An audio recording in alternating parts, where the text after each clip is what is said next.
hearing from the department about its performance in Q2 of this current financial year that we're in, which started on the 1st of April this year and ends on the 31st of March next year. So that is pretty much up-to-date information. The annual report is older information. The Q2 is current. When we come to that opportunity for you to ask some questions, we look forward to your engagements as well. I can just say that under normal circumstances in a portfolio committee, we wouldn't have members of the public also asking questions. But when it comes to the annual report process, it's the one opportunity where members of the public are able to ask questions, particularly relating to the Department of Roads and Transport. And this happens with all other portfolio committees as well. That's just an indication as to why we are here. Before I move on any further, I would just want to remind all of us that we're still operating under COVID-19 regulations, and if one is not speaking, then we need to keep our masks on. As we're aware, already we're starting to see a rise in infections around the country and in Gauteng. So I would really want to appeal. We need to keep our masks on, and those of us who are speaking can take them off and then put them on when we're finished. There are sanitizers around here, and I'm sure the team will also assist if anybody needs to use sanitizer. And I'd appreciate if we could please just stick to the protocols around COVID-19 and make sure that we all keep safe. So on that note, I want to check the committee coordinator, Hazel.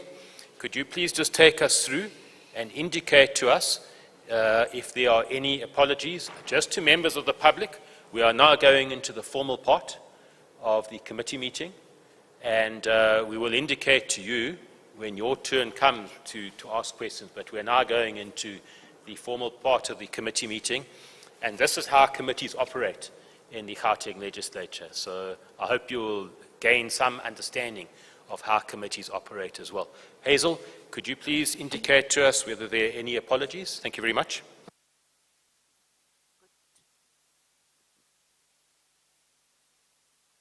Good morning.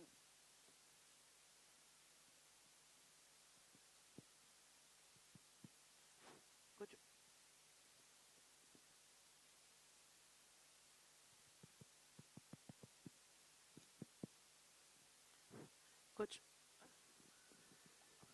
Can somebody else please help us with the sound? Good morning, members, stakeholders, and the department. An apology from member Refilwe Kekana.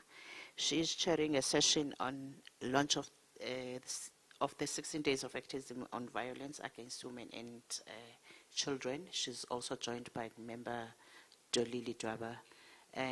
Member Gogo Ndlovana won't be joining us. She's booked off sick. Thank you, Chair.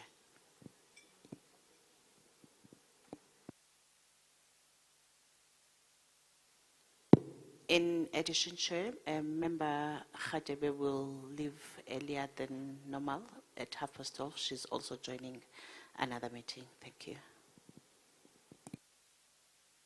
Okay, thank you very much, Hazel, for that. Those are the apologies of members of the Portfolio Committee.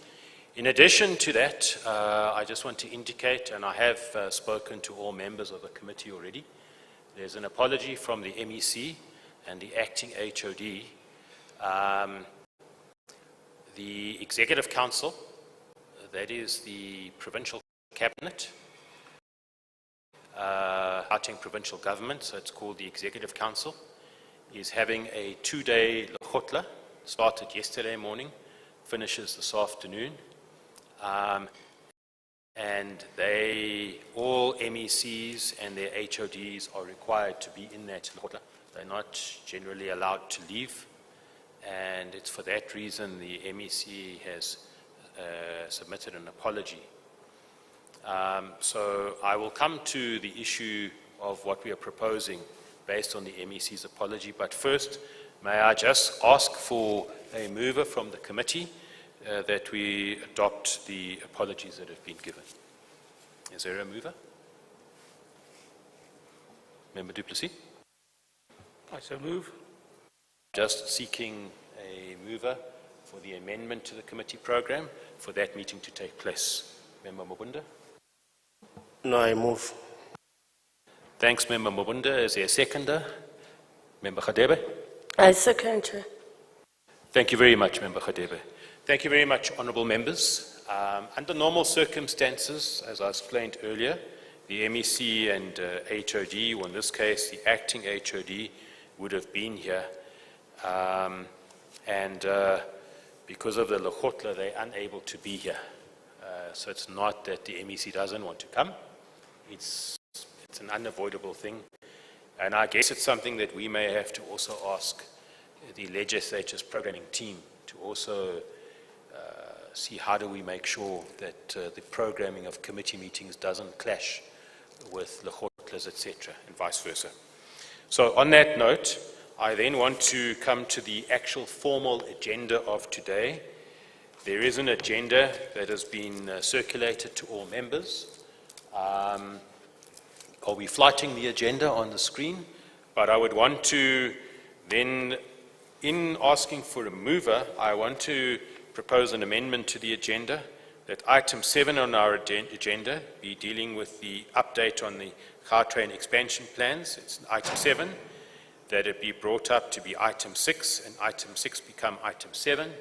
The reason being is that the CEO of the Gautrain has indicated that they have a board meeting which they had to change the time so that the GMA was here, and he's asking if he could be able to leave around about 2:15 thereabouts to get to that board meeting.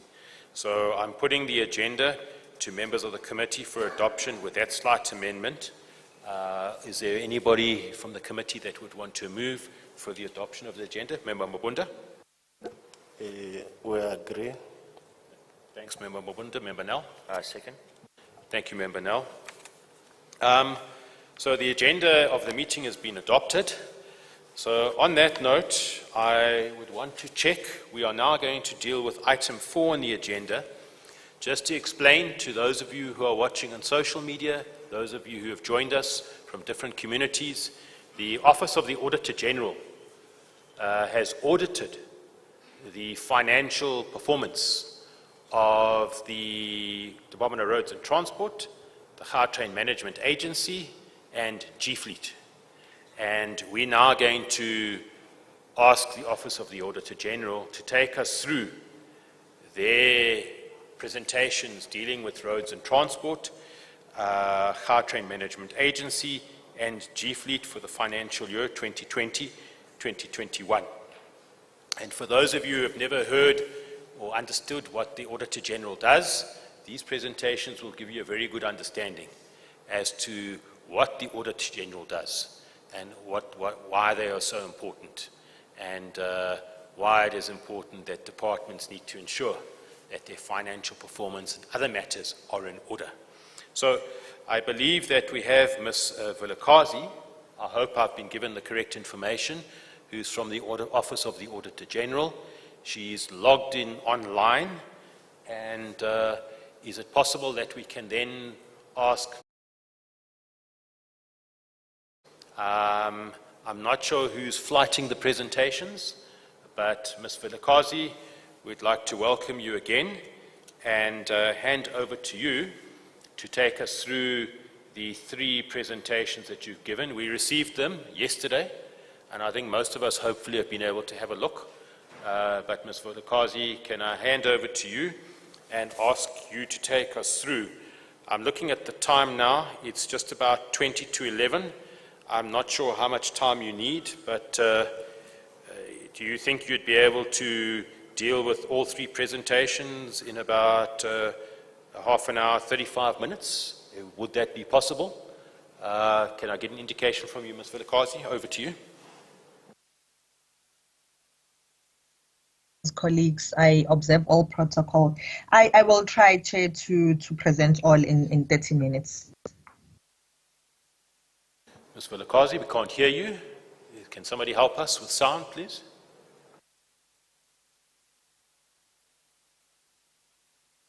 Can you hear me now? Yes, no, we can hear you now. Thank you very much. Okay. No, all I said was to greet you, Chair, the committee members, colleagues, and everyone, just observing all protocol. And I can do the presentations in 35 minutes, but you can guide me, Chair. Maybe I can start with the department, I can pause, take comments and questions, or should I just do all three and then take questions at the end? If it's okay with members, or would you like us to do one by one? Either way. Maybe let's take all three. I'm sure we'll be able to take notes of what we want to ask, and then members can ask questions on the three presentations, if that's okay with you, Ms. Vilakazi. No, that is fine with me. Thank you, Chair. You have introduced me. My name is Nogukanya Vilagazi. I am the Senior Manager responsible for the audits of DRT, GFleet, and GMA. Then let me start with the DRT presentation for the audit outcomes for the year 2020-21.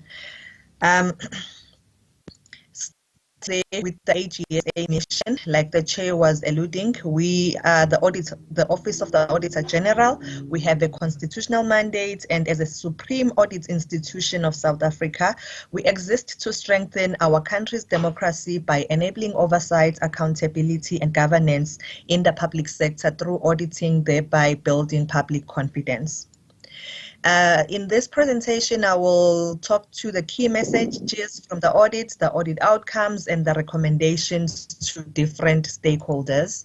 So the key message for the Department of Roads and Transport in Gauteng in the 2021 was that, number one, the department maintained its audit opinion, which is unqualified, with findings on compliance and predetermined objectives. Predetermined objectives remain a concern. Inadequate maintenance of technical description indicators, monitoring and reviews, compliance with laws and regulation also remains a concern, as there is inadequate document management over procurement and contract management, resulting in limitations. There was also an increase in material underspending compared to the prior year. The decrease in irregular expenditure in CAT compared to prior year. I will be giving more information into these, just to link that decrease in irregular expenditure to the increase in material underspending.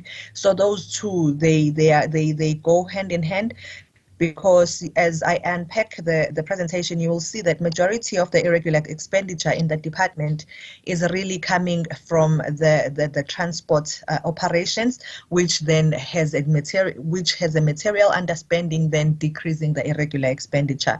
In terms of the COVID-19 audit, there was no material spending and findings on compliance with treasury regulations that were identified relating to the procurement of PPE. And then this is the audit outcome. This is a complete picture of the department. I will start from top left, which is the stagnation in the audit outcome. So you can see for the past 3 years, I'm just focusing on the past 3 years on this one. In the past 3 years, the department has maintained the same audit outcome, which is unqualified with findings. There has been, it's a stagnation in if you look at the audit outcome at all. Even though if you unpack one by one, you would see some areas of improvement here and there, but at the end, when everything is being consolidated together to look at the audit outcome, it still then remains unqualified with findings. So it's been similar for the past 3 years. Going to the assurance levels, the audit committee, internal audits, and the executive authority, they continue to provide assurance. Accounting officer continued to provide some level of assurance, and senior management provided limited assurance, which can be evidenced by the stagnation in the audit outcomes. Moving to the status of the drivers of internal controls. Ms. Vilakazi, can I interrupt you, please? Yes, Chair. Is it possible that you could put your presentation onto slideshow? It just would be much bigger on the screens that we have here, if you wouldn't mind, please. Thank you. Okay, that is not a problem. from the current slide. Okay. So I will continue. Thank you very much. So, okay, I will now move to my bottom to the bottom right. In terms of the status of the internal controls, starting there, if you look, we categorize them into leadership, financial and performance management, and governance. But what that really, we are focusing on the yellow color and the red color, which is of concern or areas that we think they require intervention. If you look at leadership in terms of it's of concern, it is yellow. In terms of oversight responsibility, a bit of oversight responsibility can assist in then shifting this color, because at the end we want this color, this picture green. We don't want to see those reds. So that oversight responsibility, it did improve a bit in the current year. Like I said, there has been a bit of improvements in the department. It's just that the audit outcomes still remain the same. So that oversight responsibility, there was a bit of improvement. HR management still remains a concern. This speaks to the organizational structure, which is outdated at the department, which then affects the department in terms of just making sure that they're operating at their optimal structure. The vacancy rate is above 20%, which is also of concern. The audit action plans, the department does have audit action plans, but they are just not being implemented adequately. IT governance, there are issues there. We were with the IT strategy, and there were vacancies in key positions in the department's IT department. Moving to the financial and performance management, proper record keeping continued to be a problem. You will see one of the areas in the supply chain management, there is a tender which we could not audit because the records were not available. Processing and reconciling controls also continue to, we need intervention is needed there. Even though you can see linking to the risk areas on the left, the quality of the submitted financial statements is green. However, we did have audit findings in which were not material, which shows that there is still a need to improve that processing and reconciling controls. Going with the regular reporting, compliance monitoring also still requires intervention. And in the current year, that compliance then talks to the supply chain, where we did not receive some of the tenders to audit, and we called that we were limited in scope as the auditors. But also there's been a little bit of improvement there if you compare to prior year, Chair. If you compare the presentation we did last year, there were many areas where material non-compliance was identified, areas like your grants management, which have been resolved in the current year. IT systems, where we discovered that there continues to be no business continuity plan. The system did not produce changes to user access rights. So that one still remains of concern. In terms of the governance, it's on the risk management. The department does have a risk management strategy. Just the fraud risk assessment was not done in the current year. Then moving to the risk areas, which mirror the status of the internal controls that I've just presented, you can see that in the area of quality of submitted financial statements, there has been an improvement. They are good. Current year, they were red because they had material misstatements to their financial statements. So that is an area of improvement. However, in the quality of submitted financial performance information, the department continued to receive an unqualified status there. Also in that area, in the previous year, 3 indicators that we audited were qualified. In the current year, the department was qualified on 1 indicator, but then because it's material, then it affects the entire picture of the performance information. In the area of supply chain management, there has been a regression. That was the area where the department did not have material no compliance in the previous year. the current year. Financial health continues to be good. Human resources, it's exactly like I explained on the internal control, the issue of the organizational structure and the issue of the vacancy rates. Information technology, as I was talking to the IT governance and IT controls. So in terms of what are the root causes that we believe should be addressed to change this picture, number one, there is a lack of effective monitoring of compliance with laws and regulations, vacancies in key management personnel, deficiencies in risk management activities, lack of proper record keeping and reconciling controls, and lack of effective monitoring previous year's IT findings. Okay, so this is a snapshot of the audit report as you have it on the annual reports, Chair. I'm really mostly repeating what I have said with a few additions. In the audit opinion, financially unqualified, with findings similar to prior year predetermined objectives. We did scope in one program, which is transport operations, program 3. And it was qualified in the previous year, qualified in the current year. In the area of compliance with laws and regulations, we reported a material non-compliance as we were not able to obtain sufficient and appropriate audit evidence that all contracts were awarded in accordance with the legislative requirements. As management has indicated that the supporting evidence kept at the original offices was destroyed due to some floods, the rain that happened, and the documents, they could not find them.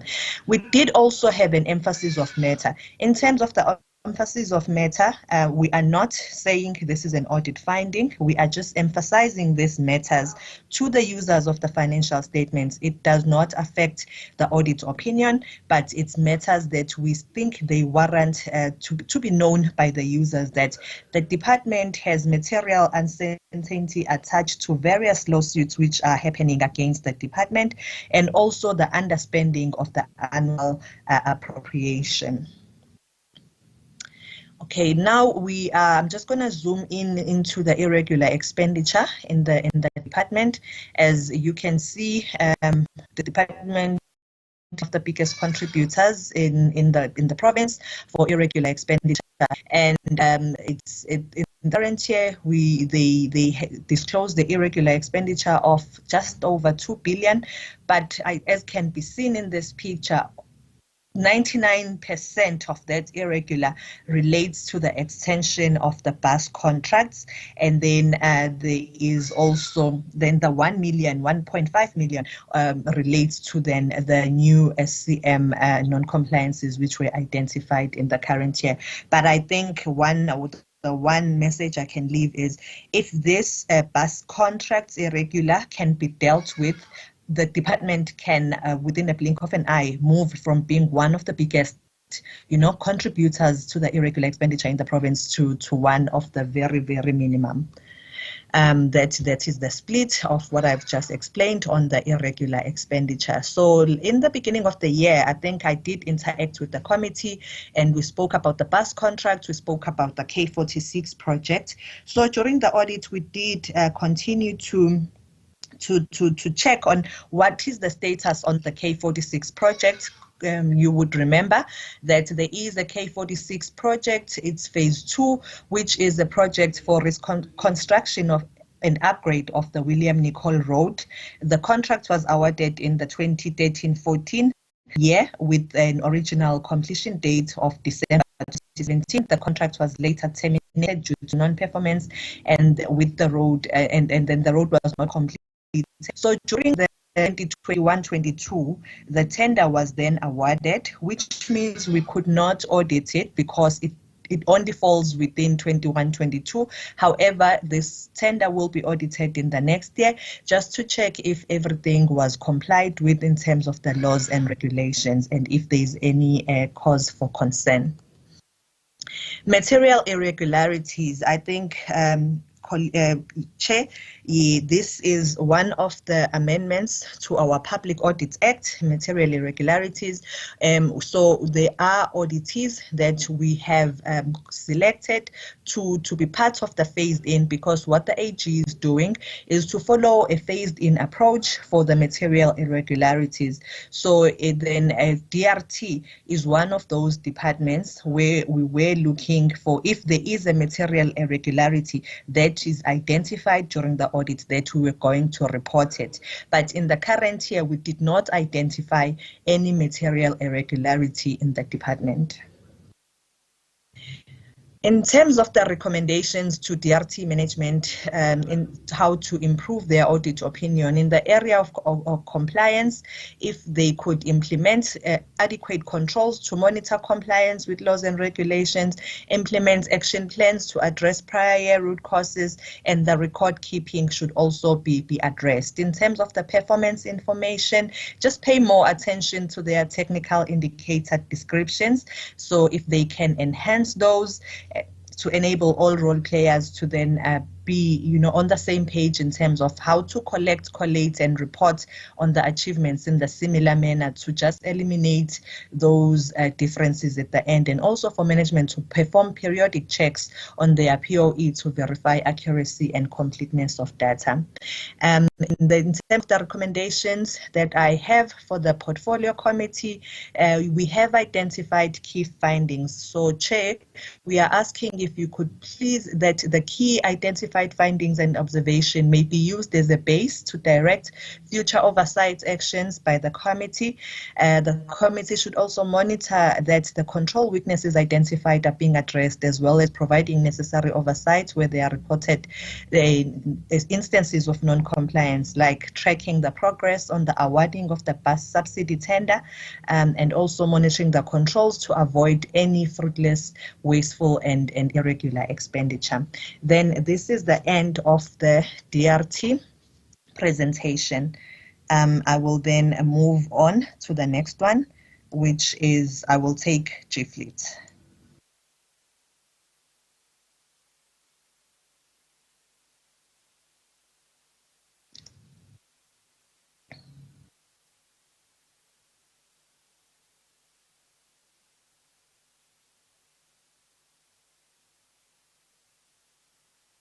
Oops, sorry.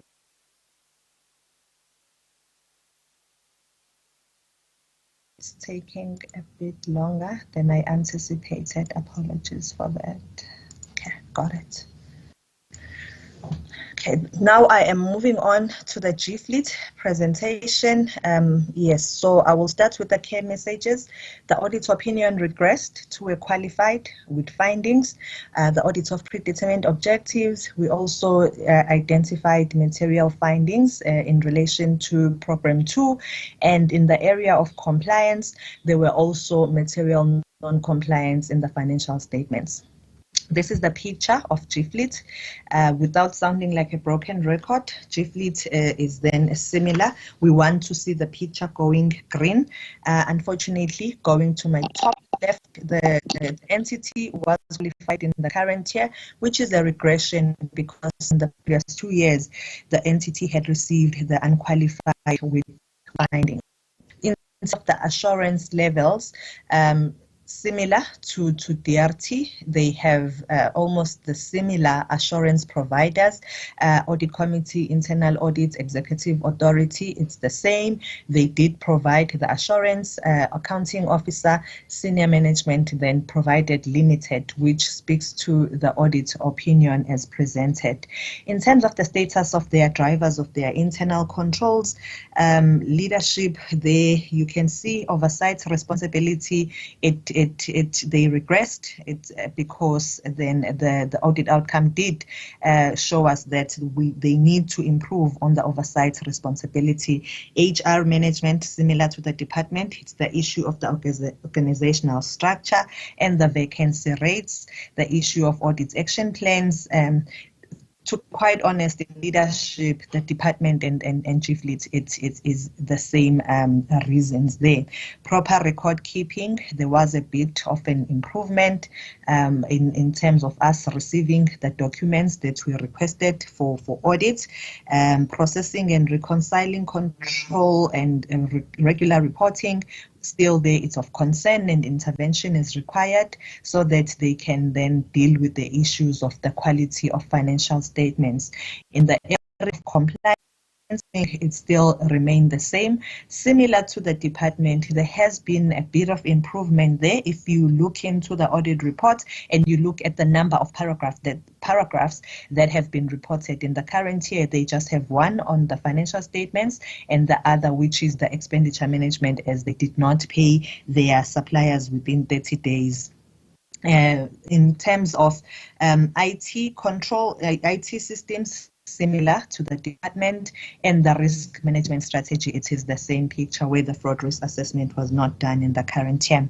And then in the risk areas, quality of submitted financial statements, there is a regression there. Intervention is required because there was a qualification. Quality of submitted performance information, they were qualified on one indicator, which is similar to the prior year. We have seen an improvement in the area of supply chain management, where we did not identify any material non-compliances in the current year, which is an improvement from the previous year. Financial health, we all know Chief Leads is very financially healthy. This one remains good. Human resource management and information technology, it's exactly as I presented on the internal controls. So if you're looking at this picture, the root causes that should be addressed to turn this picture around, number one is the instability in key management positions. There has been it's been very unstable. There hasn't been a permanent CFO for over 2 years now. There has been acting, and what happens when sometimes they are those acting and then it creates a vacuum that, if you combine with the fact that the organizational structure is outdated, there's just something that needs to be done with the vacancies in key management positions. Inadequate review processes for financial statements, compliance, and financial reporting, and then the slow response to prior year findings and recommendations, as some of the findings were identified in the previous year and they were still identified in the current year, like your 30 days payments. This is the snapshot of the report of opinion, financially qualified with findings, predetermined objectives, similar. We all scoped in one program, which is program 2, corporate and financial management, and then this one will remain the same. It was qualified. Compliance with laws and regulations, 2 areas they did not comply with. It is one in the area of financial statements, which were not prepared in accordance with GRAP, resulting in the qualification and the payments that were not made within 30 days. We also have an emphasis of matter, similar to the department comments. This is not an audit finding, but a matter we are emphasizing to the users, relating to the corresponding figures for 31 March, which were restated as a result of errors that were identified in the trading entity. The root causes that led to the audit opinion. So our audit opinion has 3 factors to it: your financial statements, your financial performance, and your compliance. In the area of annual financial statements, the qualification was in the area of property, plant, and equipment. It's in the area of motor vehicles and the assets under construction. I think I need to mention I've received numerous questions in terms of the asset management. Do we think then the cars are there or the cars are stolen? This is not talking to the cars not being there. This is purely an accounting matter where the motor vehicles were not classified correctly in accordance with GRAP. So they were classified as motor vehicles instead of inventory, while there were motor vehicles that were going to be disposed. The intention to the entity had changed. And also for assets under construction, this is the work in progress, the work that they are doing on site, where we could not be with all the documents that we needed. But really the root cause to that assets under construction finding was the application of GRAP, as the entity did not assess the correct value of the work in progress in the current year, because this work in progress was done a long time ago, but it was halted, and then they started doing some improvements on it without starting to assess if the values are still correct. So that was the root cause to this finding. In the area of performance information, so the one indicator did not meet the SMART criteria. The technical indicator description was not detailed enough with how then this indicator will be applied. In the area of compliance, it's that area on the material misstatements on the financial statements, and the expenditure management in terms of the payments not being made within 30 days to suppliers. In terms of the regular expenditure, the trading entity does not have, it has 103 million, which is similar to last year. I think the additions in the current year were about 464,000. I think one thing that needs to happen is then just to make sure that that irregular is being dealt with in terms of the processes and the legislation, because yeah, it was 103 million last year. It's still the same in the current year. It just needs to be dealt with accordingly. Fruitless and wasteful expenditure also, there was only 184,000, which was mainly due to interest payments. I think if you can look at this, you can make a correlation to the material non-compliance on the payments within 30 days, which is why then they have this fruitless and wasteful expenditure relating to interest payments. Recommendations to management opinion. In terms of the financial statements, documentation should be provided on time and should be complete.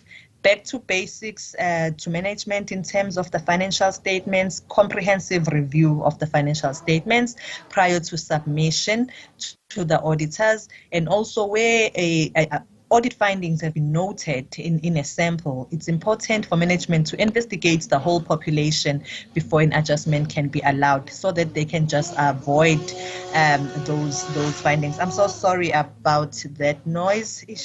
And then on compliance, it's the implementation of adequate controls to monitor compliance with laws and regulations, implementation of action plans to address prior year root causes. In the area of performance information, then the indicators just need to be well defined so that they can be measured reliably. Information compiled to be reviewed and signed off by heads, and also just frequently monthly or quarterly collation processes to be improved, just to ensure credibility of the reporting, and the reporting division to do quarterly checks on the POE to verify accuracy and completeness of data. Listings also need to be more detailed in terms of to include the date of completion. Just back to basics. I think that is the message I have. That is the recommendation. Recommendations to the portfolio committee. I think my message is the same as the department. Please use the key findings that we have identified as your base for future oversight, and also just please continue to monitor the control weaknesses identified, that those are addressed, just to make sure that there are no areas of non-compliance in the future. That is it for GFLIT. I will then move over to GMA.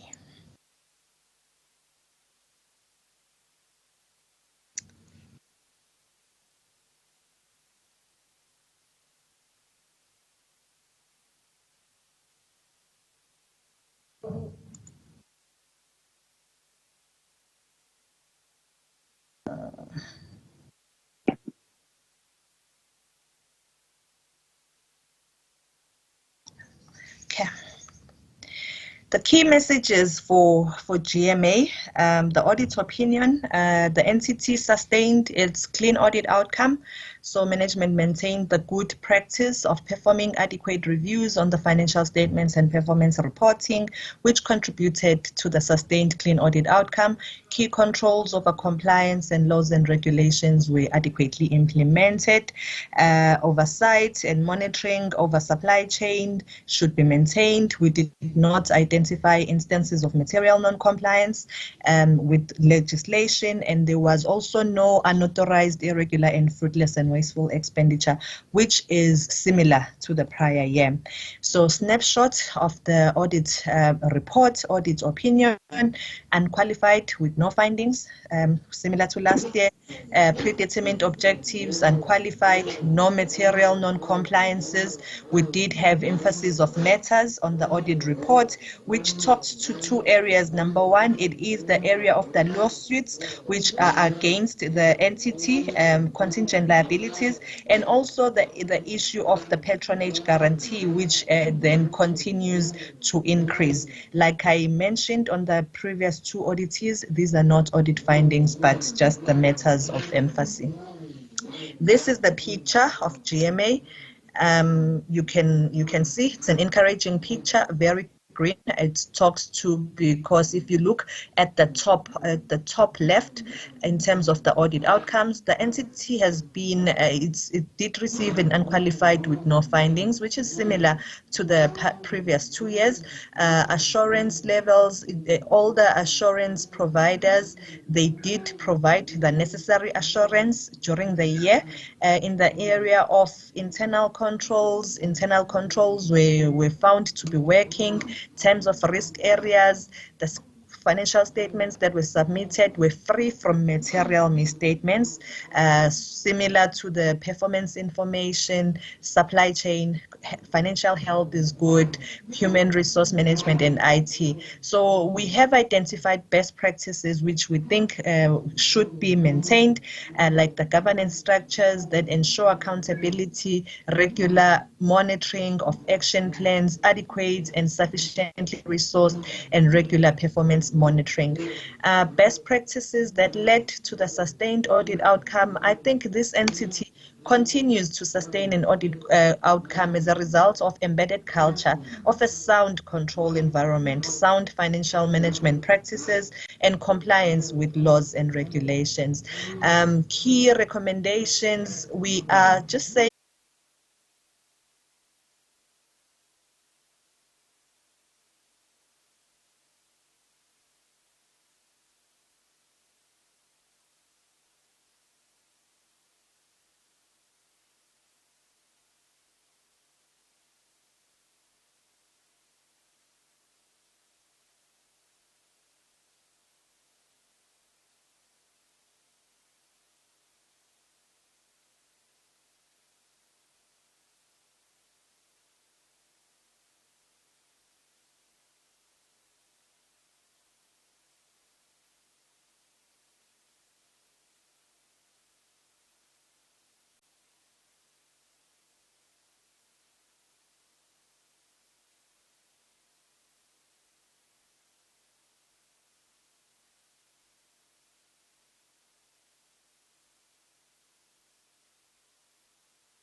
held on.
Good afternoon. Apparently we are back online. Just to indicate that the power outage, it's apparently due to cable theft issues in the area up the road. And then the hotel had a slight challenge with their generator, which they managed to sort out. So we want to apologize to everybody, but it's beyond our control. But we still would want to apologize because I'm particularly worried about the CEO of GMA, who has a meeting to attend. I'm not sure how we'll accommodate you, but these are matters way beyond our control. I think, let me stop there, but I'm sure we'll raise our concerns with the hotel as well. Their generator should have kicked in. It didn't kick in, but that's one of those things. The worry that we do have is that there were people following on social media. I've had a number of people saying we've lost signal, we don't know what's going on. And somebody else told me now he had quite a few people saying we're following on social media, but there's no pictures anymore. So hopefully some of them will come back, but it does mean that those who were watching might not be watching anymore. But I guess these are circumstances way beyond our control. The Auditor-General's office, Ms. Vilakazi, are you still with us? And we apologize to you as well. I know I asked somebody to call you to let you know. Are you with us still? Yes, Chair, I'm still here. All right. Ms. Vilakazi, I know you were about to finish off. I think you were almost finished on the GMA presentation. Is there anything that you were wanting to conclude on there?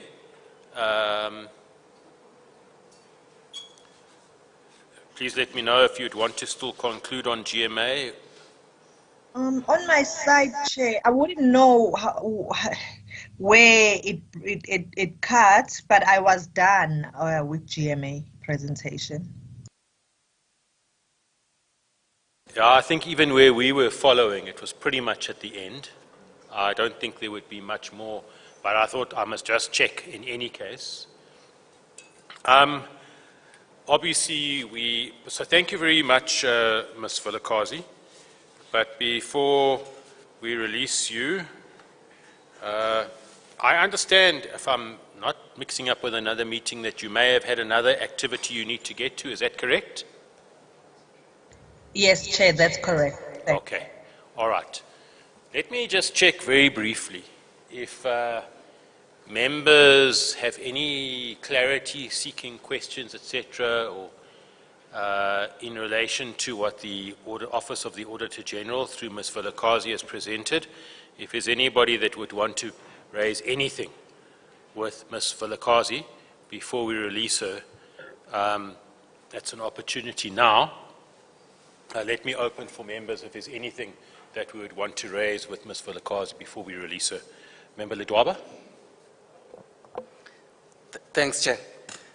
I wanted to welcome the presentation, and remember she did make a presentation about the last financial year, and I was a bit harsh on her, and I wanted to commend her because there are areas that look different from what we had in the past, particularly around the inclusion of K46, giving us a little bit of details.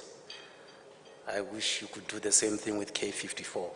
But nevertheless, I think we're making direction. Remember, part of my accusation was that the department seems not to be doing well, but from the AG side, everything looked fine. And that was an area of concern, but at least I think we are on par with the same understanding. Other than that, the rest of the issues will be raised with the MEC. Thanks, Chair. Thanks, Member Ledwaba. Is there anybody else that would want to raise anything? I don't see any hands from anyone. Maybe I can just ask a question to yourself, Ms. Vilakazi. And I know I asked this question before, so I won't ask that one about what role can GMA play in passing on its expertise, etc. But I just want to ask particularly two questions, one related to G-Fleet, one related to roads and transport. Maybe first in terms of the department and roads and transport. I mean, for 3 years now, they've had an unqualified opinion with findings. In your view, does the department have the capacity, the requisite skills, expertise, etc., to get to a stage where they could be getting a clean audit? And in your view, how far would we be away from achieving that? Because I think that has to be the ultimate goal, is to be able to get to a place where they can have a clean audit. That's on the Department of Roads and Transport. And on G-Fleet, I mean, they've regressed. And when I look at it, they've regressed badly, in my opinion. You've raised some of the issues around leadership, etc. Do you, in your opinion, and I'm just asking, do they have the capacity and the skills to get back, at least to get back to where they were, an unqualified opinion? Can they get back there soon? Or is this the start of, hopefully not, a downward trend? Or is this possibly just a blimp on the radar screen, and it's a once-off thing, or is this a systematic issue that's going to continue for a while? I just want to get your views on that. The rest of my questions I think I'll probably keep for the engagement with the MEC next week, but certainly I would want to hear your views on that. If I don't see any more takers, can we hand over to you, Ms. Vilakazi, please? Thank you, Chair. I will start with Member Ledwaba. I have noted the comments, Honourable Member, and thank you for that. With regards to your question, number one, how far from clean is DRT? This is based on the 2020-21 results. Obviously, we haven't been on site. We don't know where things going, but the department was. It wasn't very bad. If you look at the areas, remember, for clean, you need to tick in 3 areas: your financial statements, your compliance with laws and regulations, and your performance information. In the area of financial statements, they did not have any material misstatements, which means their financial statements were good. They were fine in terms of that. And then in the area of performance, they were qualified on one indicator, and it's an indicator that if they don't change anything, because the indicators keep changing as they change the strategies. It was one, and it was on the definition of an indicator, which was not very specific and not very well defined. Based on our engagements with the department, this is something that they will be able to fix, and based on my assessment, it is fixable. It's just that you couldn't fix it during the year. It needed to be done via the processes in government. So that one gives me comfort.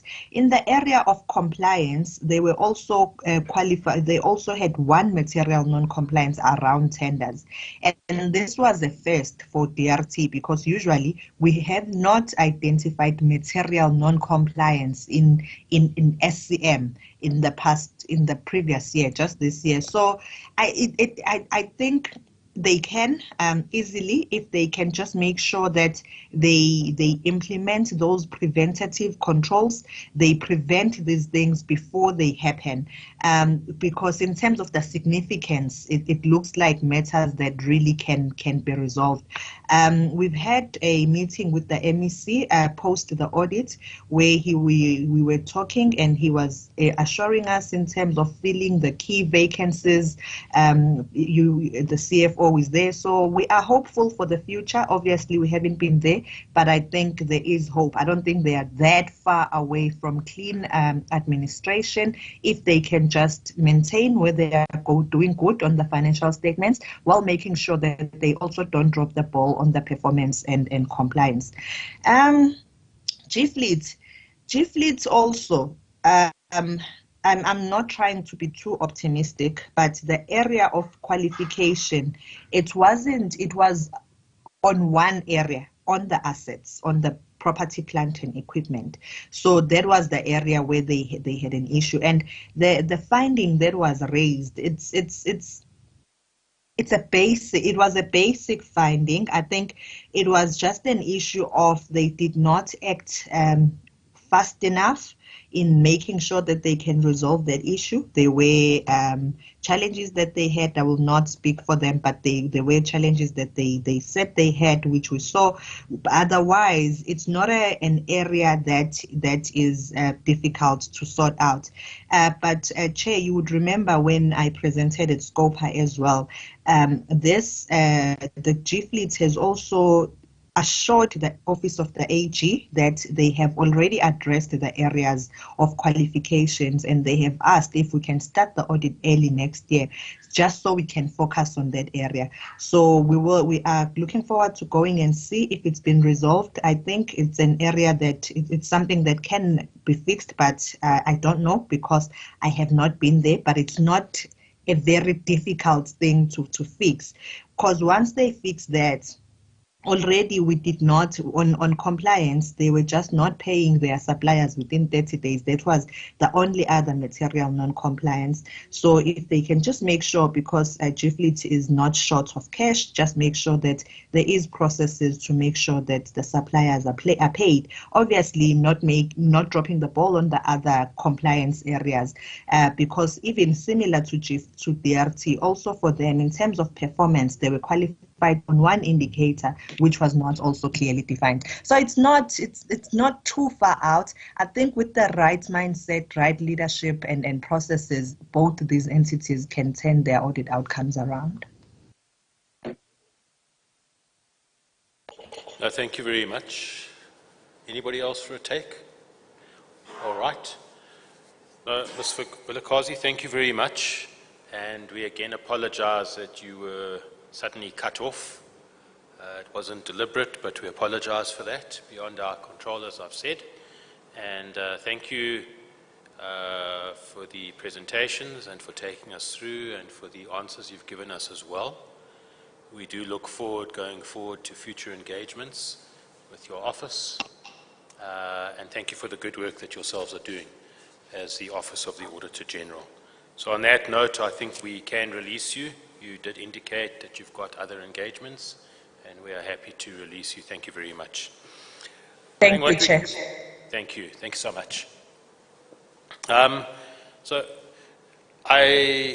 we're going to do now, honourable members and those that are with us, and those who might be back online, we're going to, without wasting any time, go straight to dealing with the annual reports. Now, just to explain to our guests here and those online, we are not going to have a presentation on the actual annual report per se.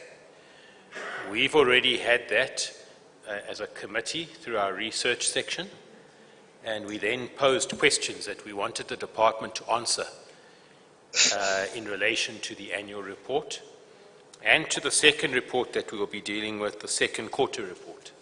So what's going to happen now is that the Department of Roads and Transport, then Gautrain Management Agency, and then G-Fleet will take us through their answers to the questions and other relevant information that they feel they need to indicate as well to the questions that we've asked based on information that we felt we needed more clarity on from the annual report. So that's what's going to happen now. And we'll deal with the annual reports first, and then members, do you want us to take roads and transport, clarity seeking questions, then GMA, then G-Fleet? Shall we handle it like that? Is that all right? Member Nell? All right, so what we'll do, we'll deal with the, just perhaps, sorry, Mr. Dux, what time do you need to leave? 2:30. All right. Because we're going to deal with the annual reports, then the second quarter reports. I don't know, members, if we can be a little bit flexible. If we find that there's a lot of engagement on the two reports with the department and the two entities, and we're getting to 2:30, and we haven't got to the Gautrain expansion plans, can I ask, if we land up with that situation, can we maybe agree in that situation that we carry this over to next week Friday, if members don't have an objection? Just in case, so that we don't have to stop and figure out what to do. Is that all right? But let's see, I'm sure we can get through the reports quite quickly and deal with that as well. Thanks for the indulgence, members. So, to the leader of the delegation from Roads and Transport, the DDG, responsible for roads and infrastructure, Mr. Maputi Onesimus Mokobani. DDG, can we hand over to you and the team, and you will direct who would be presenting on the annual report for roads and transport, and I think then from there you can then hand over, once your team have done that, to GMA and then to G Fleet. So DDG, can we hand over to you as the leader of this delegation? Thank you very much, DDG.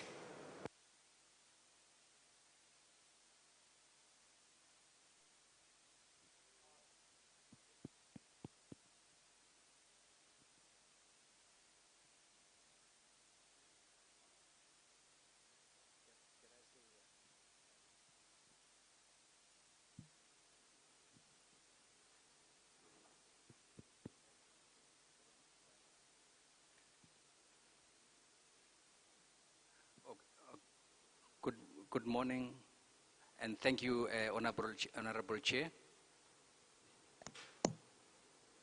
Am I audible? If I can just turn the sound up a bit, please. I say, good morning, Honorable Chair, guests, and honorable members.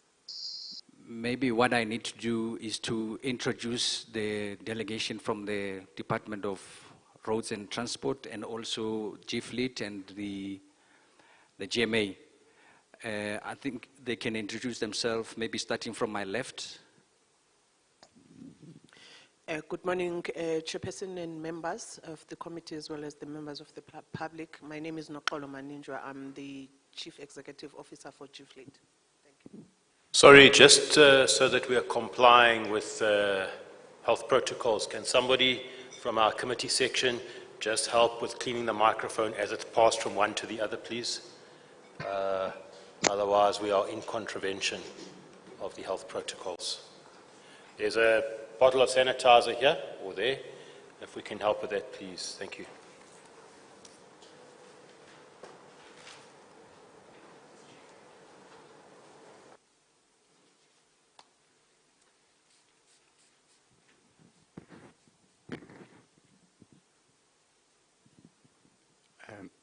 Good afternoon, Honourable Chairperson, Honourable Members.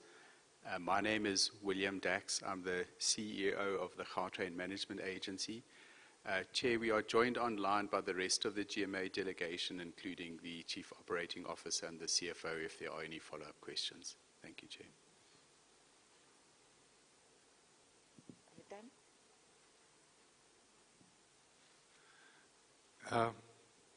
Good afternoon, Chairperson and committee members.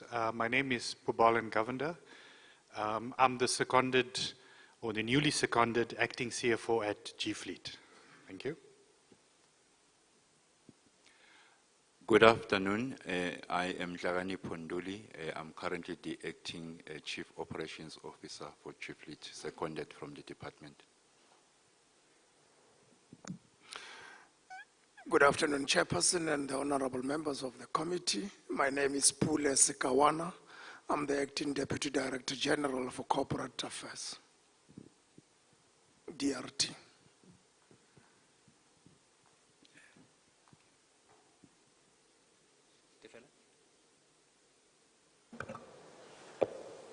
Okay, good morning, Chair and colleagues and members.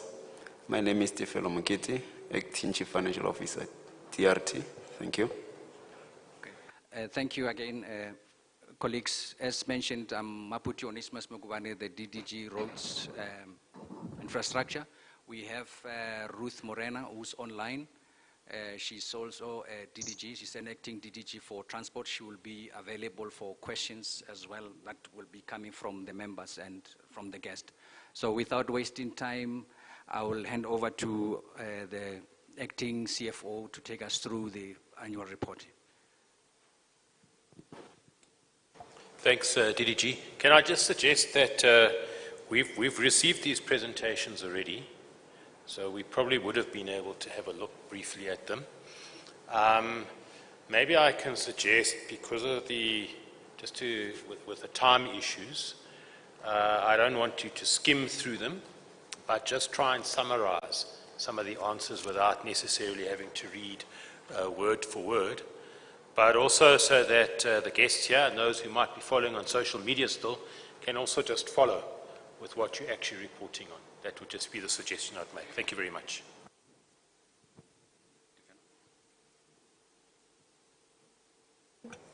Sorry, Chair. I was told that they're going to flight it. I'm not sure whether I just need to go through it. The presentation. Who's flighting the presentation? Okay. Oh, there it is. There we are. Okay, thank you. Without any waste of time, I will try and summarize the responses that was provided by the department. Just go straight to the question, which is question 1, without necessarily reading, obviously, the heading on top there. The question was in relation to the department should explain why the PTOG was not evaluated as required by DORA, and as a result, finding was made by AG. In terms of the response that was provided, Chair. Sorry, sir, just to interrupt. When you're speaking, you can take your mask off because we're struggling to hear. It's a little bit muffled. I think just, yeah, that's fine. Thanks. Okay, thank you. In relation to the responses that was provided by the department, we've indicated that page 77 of the annual report states that the department received additional finding on compliance with laws and regulations to quadrennial grant, which was not evaluated as required by DORA. However, in terms of the PTOG evaluation report, was not completed due to the COVID-19, as Chair will remember that during April, May, that's where was a hard lockdown.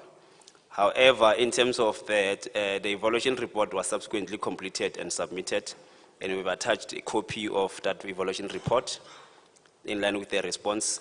And then in terms of the question 2, the department was required to provide a list of design and construction that were not achieved in the financial year under review.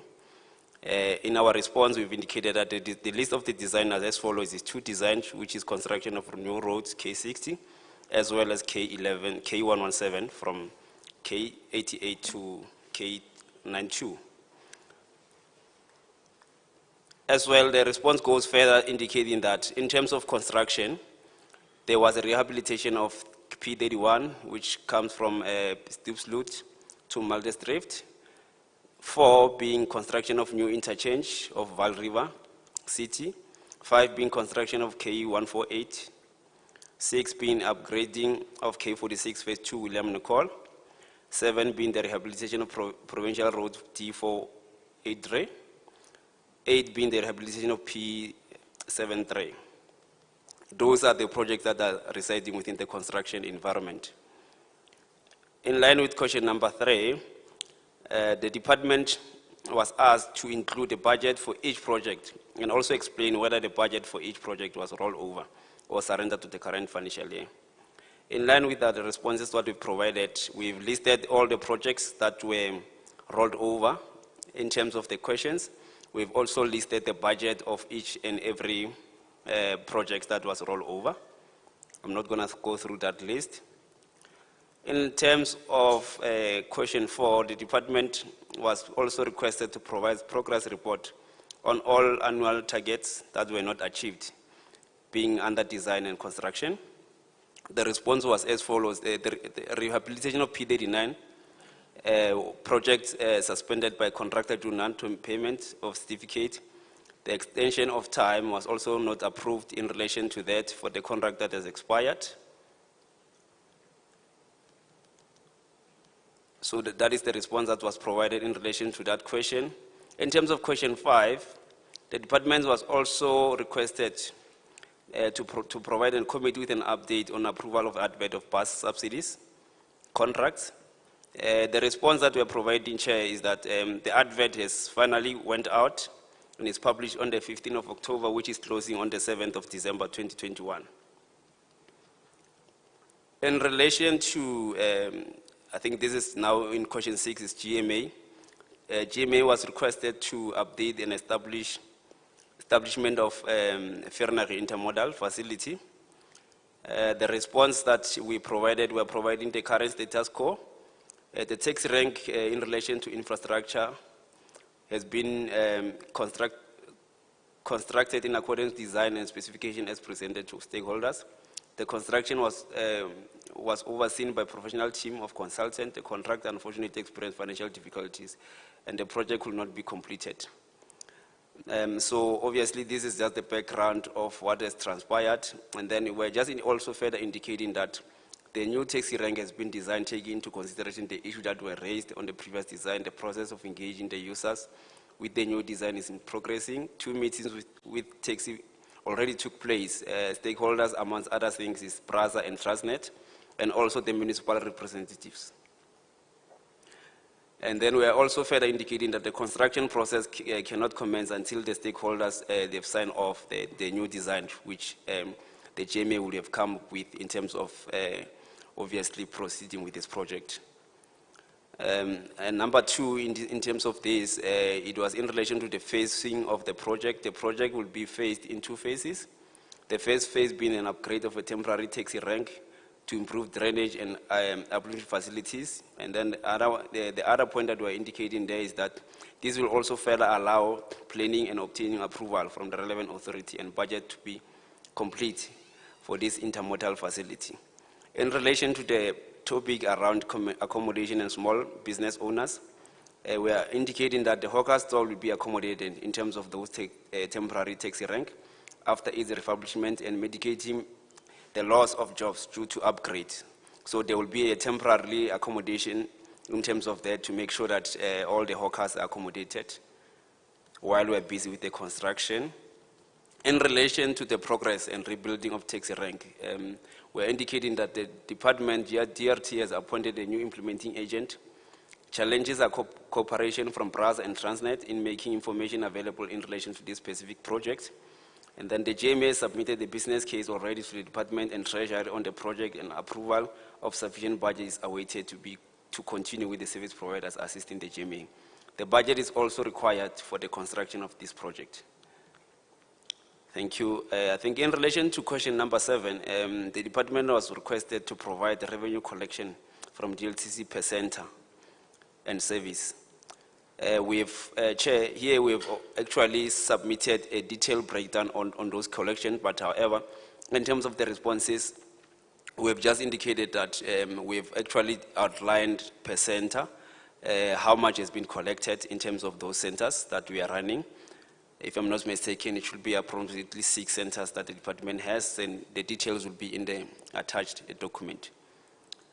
In terms of question 8, the department was also requested to provide a detailed report on under expenditure recorded within the 2 programs, namely transport operations as well as transport infrastructure project.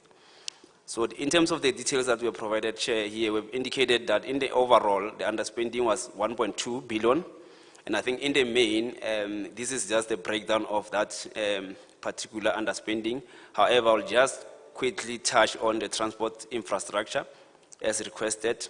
In terms of that, we're citing 3 points there, being we have experienced closure of project sites during this lockdown. If Chair could remember, there was a limited, in terms of obviously movement, there was a limited movement, which has obviously impacted on the project because service providers couldn't obviously work on site, particularly during the first 2 months of lockdown. So we're also indicating that in terms of the delay, we've experienced delays in appointing the service providers in some of those projects, which impacted negatively in terms of the spending. Also, we're indicating that there were some other challenges that we've experienced, such as probably ensuring that we get the licenses for us to operate on site on time. And then in relation to the transport operation itself, we are citing that it's the same thing in terms of the COVID, because I think COVID have actually impacted negatively in terms of all the activities that the departments and obviously public at large would have obviously had to take on. In terms of this, there was a less limited number of movement, and as such, this impacted negatively because we could not obviously pay for the kilometers that were not traveled by the bus operators, as well as the delay in appointing the bus operators. So that negatively impacted in terms of this program.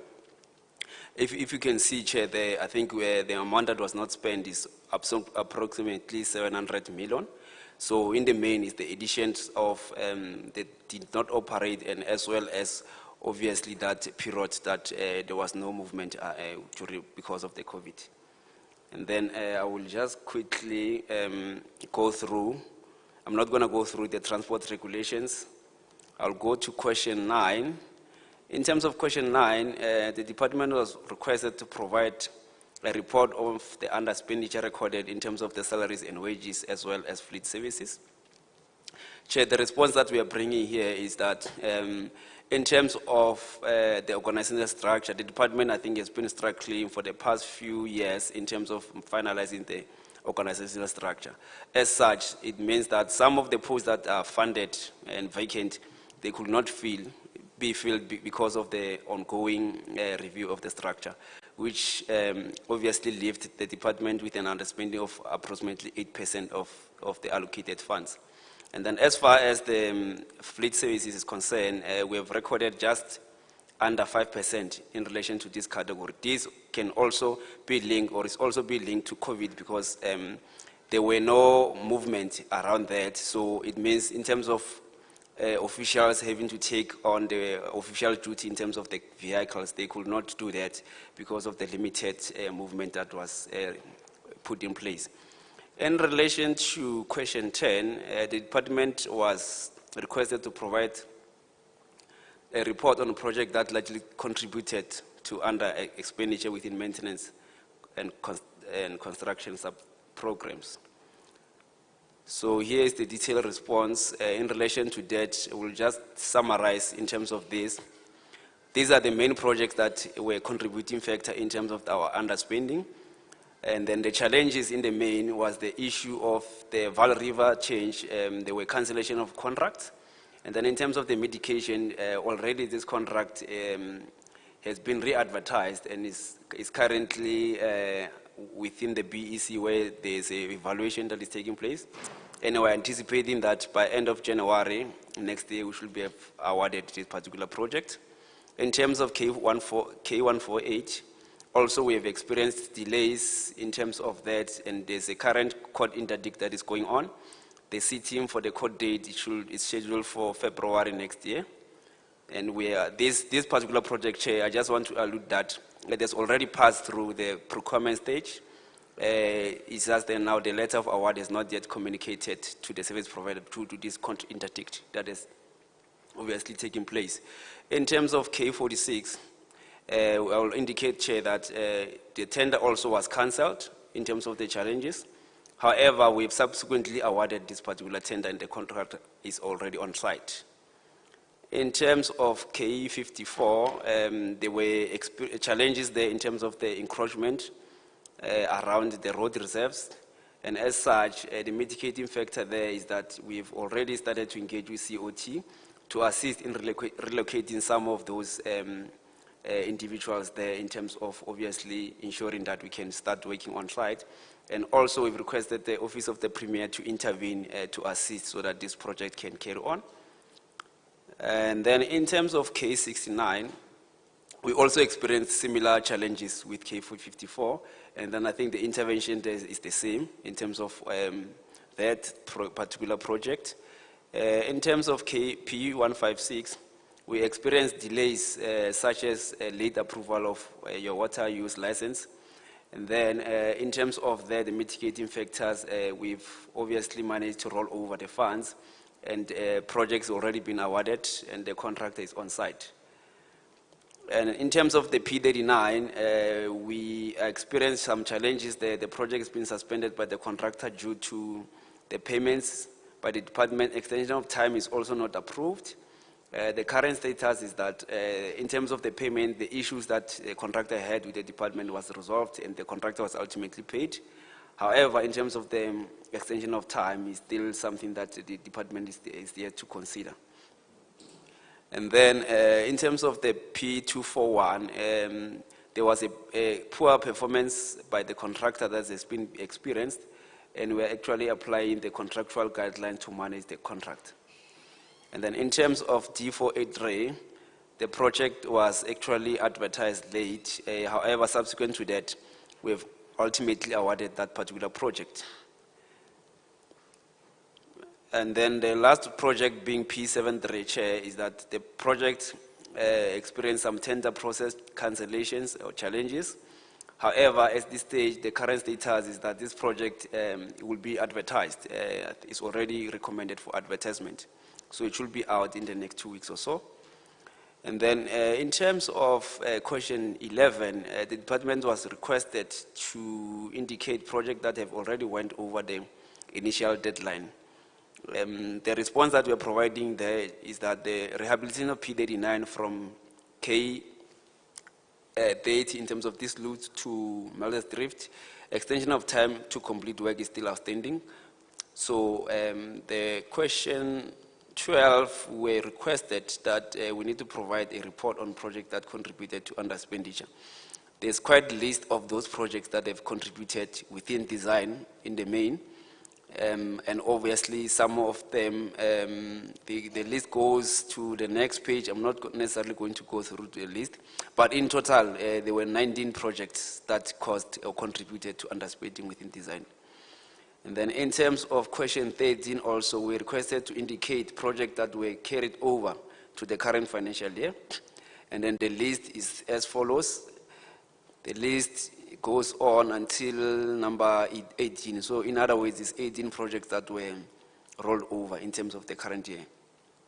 And then the questions 14 was in relation to the underspending recorded by contractors, item of the current payments and advertising in terms of this category and structure and other fixed structures in the payment of capital assets within transport program.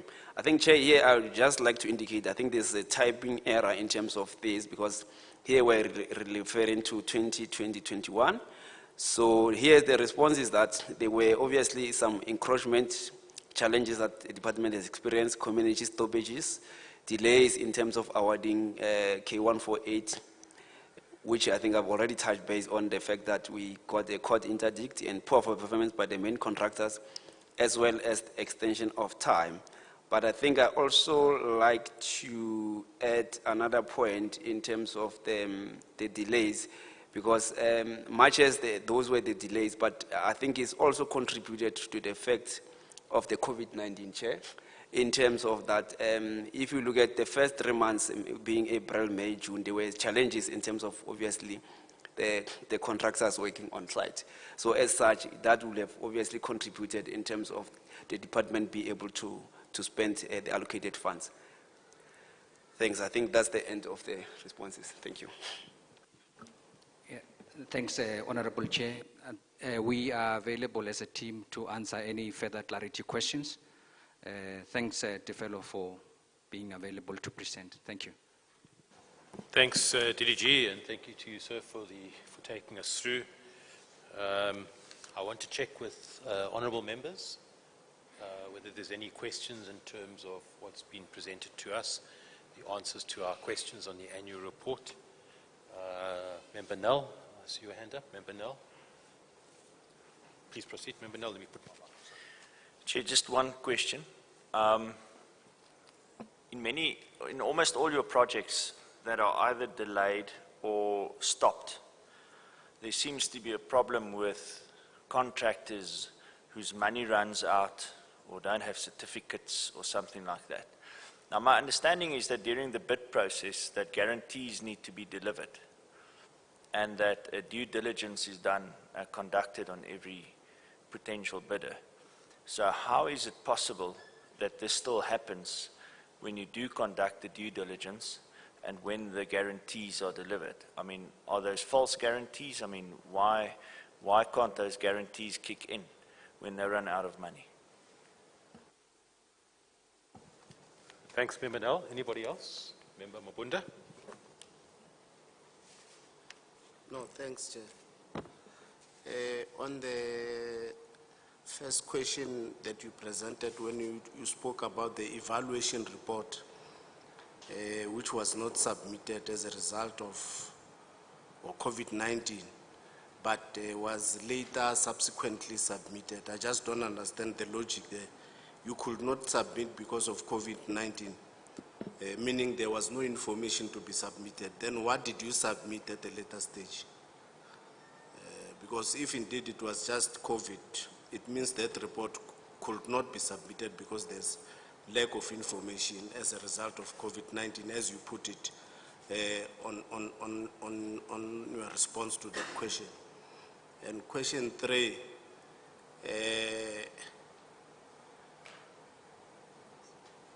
not far from what Member Nell is saying, all your projects were rolled over. There seem to be similar challenges with regards to projects, and almost all of them. I mean, it's either encroachment or community stoppages or poor performance or extension of time is not granted or delay in the application or the granting of WULA or water use license. And in your response, I would have expected that you probably will give us an indication as to what is your intervention and by when will that make the project to continue as it was supposed to. Because I thought we have now the transport infrastructure house, and as it was submitted to us when the TIH was introduced, it was supposed to be dealing with issues of planning and making sure that projects are implemented to cost, time, and quality. But in all fairness, all your projects, there's nothing that goes within the time that you will have set. I mean, it's either the project is advertised and there's no response to bidders. And it can't be that we will say there's no capacity out there. There's a lot of people who are looking for bids. It's either your structuring of your bids has a problem. And that's why I'm attributing it to your transport infrastructure house. Because if you put out a bid there and there's no one who responds, I tend not to believe it unless the way we structure our bids creates an impact, or it creates, or it opens an opportunity of non-responsiveness. And from how you present it, you don't give us why people are not responding to your bids.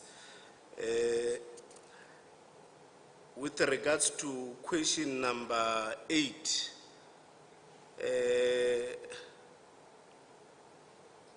you are saying, as you mentioned the 3 bullet points there, the last one which talk of administrative challenges. I mean, surely you came to the portfolio committee with a presentation. You can't be answering our question with administrative challenges. What is that? I mean, how am I supposed to interpret what are administrative challenges? Because you need to tell us what are those issues that are an impediment into the implementation of projects. And further down on, is it point number 4, with regards to transport operations, there's a mention there of vacant positions, which could be as a result of the non-approval of the organizational structure. But I mean, listening from your introduction or when you were introducing each other here, I got a sense that there's a lot of acting people. So why can't you have acting people do or perform these jobs that you are supposed to be doing in the transport operations, so that you don't have an under expenditure? Because I mean, surely, unless I did not hear correctly, there's more than three people who are acting in the house when you were introducing yourself. So meaning you have an appreciation that once there's a position, someone must be able to perform, or someone must perform the work that needs to be performed in that position. And in this case, instead of dealing with the challenges that emanate from the under expenditure on transport operations, you are saying there's vacant positions, which to me it's unacceptable. And on question 10, same as what Honorable Nell has spoken about on the delay of projects. You're talking of the encroachment. And I don't understand these encroachments, because before we hand oversight, or when we are handing oversight, surely there should be due diligence. We need to know which site are we handing over. Is the site ready for construction? And we must create capacity in the house that will deal with those challenges of work stoppages, encroachment. It can't be that when we hand oversight to a service provider and still expect him to deal with issues of encroachment, which I think the department must be able to deal with. And I think that's all, Chair, for now. Thanks, Member Mabunda. Member Litwaba. Thanks, Chair. The issue about the under expenditure, I want to put it to the department that even if there was no COVID-19, they were still going to underspend. And then I want to remind the department that we had a special meeting to deal with the budget, expropriation budget in relation to the COVID-19. And again, we had an adjustment budget as well. But the figures, 1.256 billion, that was not spent. It can only be attributed to COVID-19. I get a sense that there is no capacity within the department to undertake some of these assignments. And my question would be, are there any measures to address that? I don't want to go back to the organizational structure. We talked about that since 2019. We don't seem to be making progress.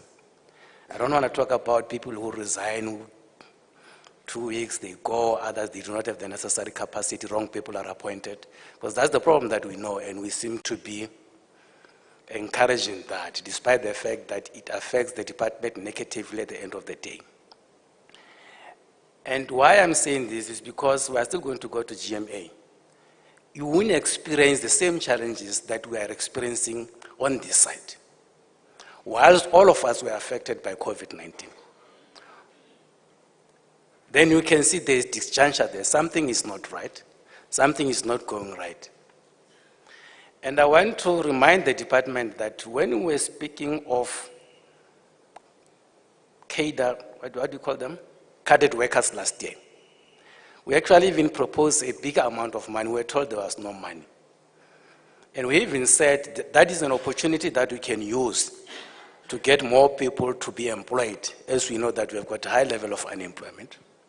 You could do some violence, but now that did not happen. And a very less number of people were employed, less salary, but now money is going back.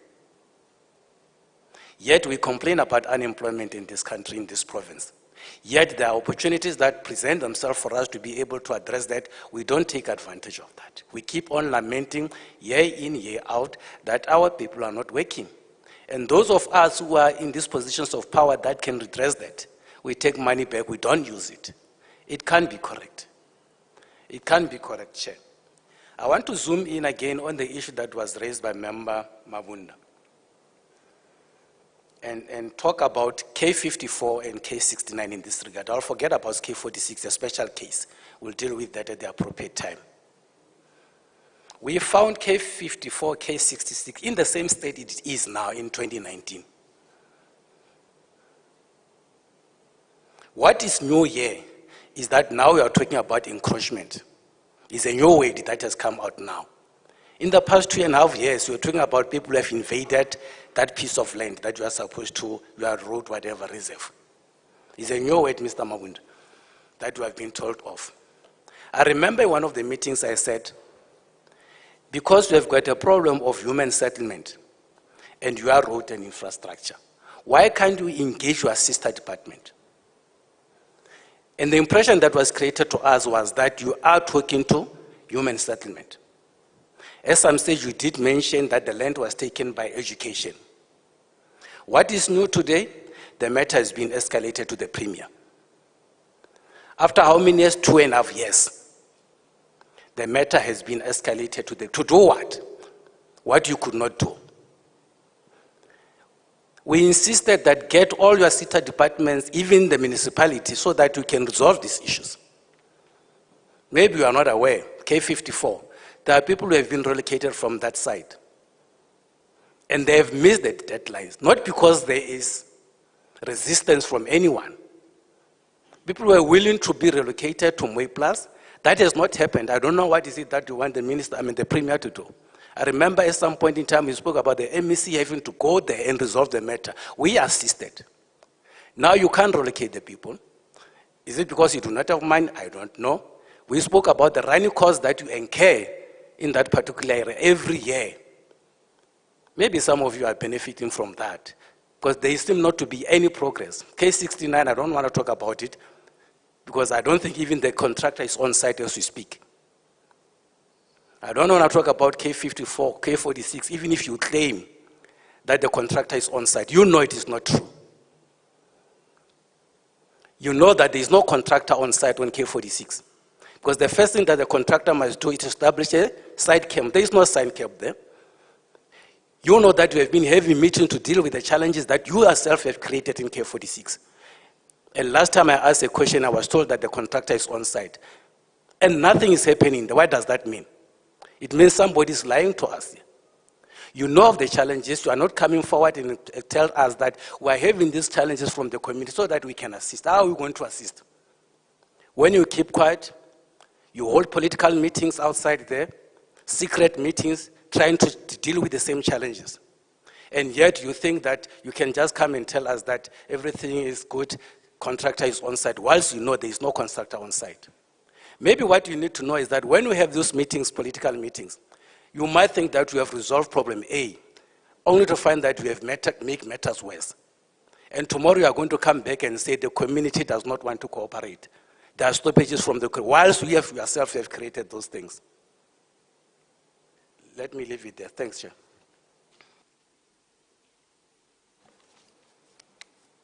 Anybody else? Maybe I can just quickly, in conclusion, maybe just to raise 1 or 2 points from my side. I mean, I think I've been covered a bit on the K46. It's been raised. I've driven out there. I went out there to go and have a look. I don't know where the contractor is, and I've actually driven there. But I want to raise something that, you know, number of members have raised this issue. I think everybody has raised this issue about these incompleted projects. And there seems to be a trend, because in human settlements, there's the same thing. Uncompleted projects across the province. And I'm just, I may not have been in this committee for long here, but the trend seems the same. It seems to me that when a problem arises, we rather just leave it and move on to the next one. Because sometimes maybe the problem seems complex and it's complicated and so on. And if we look at the list of uncompleted projects, it's a lot, it's a huge amount. And I guess the question is, and I guess it's a question that one would raise with the MEC next week as well, but the question is, We've got a transport infrastructure house that's been launched, put in place. Are we going to see any progress by 2024 when our term of office comes to an end? Are we going to see major progress? And it's a concern. It's a concern. You know, all of us here, we come from different political parties, but I think all of us sitting here, when we sit here, we are at one. Because our concern is the performance and delivery of roads, etc. That's our concern as a committee. Outside of here, we may have different views, but here we speak with one because we all have the same desire. We want to see the department delivering on its mandate efficiently, effectively, and on time. And I just want to use again the K46 as an example. That road's been uncompleted, unfinished since 2018. Yes, there's various reasons. How many of you have traveled on the existing road? Have you traveled on that road? That existing road is dangerous. It's full of potholes. It's an inconvenience to get from the side of Four Ways to Diepsloot. You've got to go through river sands and around all of the circles. And then you get onto that road that goes past Diepsloot. It's in an appalling condition. I'm surprised there's not more accidents there. I'm highlighting something because when a project is delayed and it just doesn't get finished, it inconveniences local communities. It inconveniences taxi drivers. It inconveniences commuters.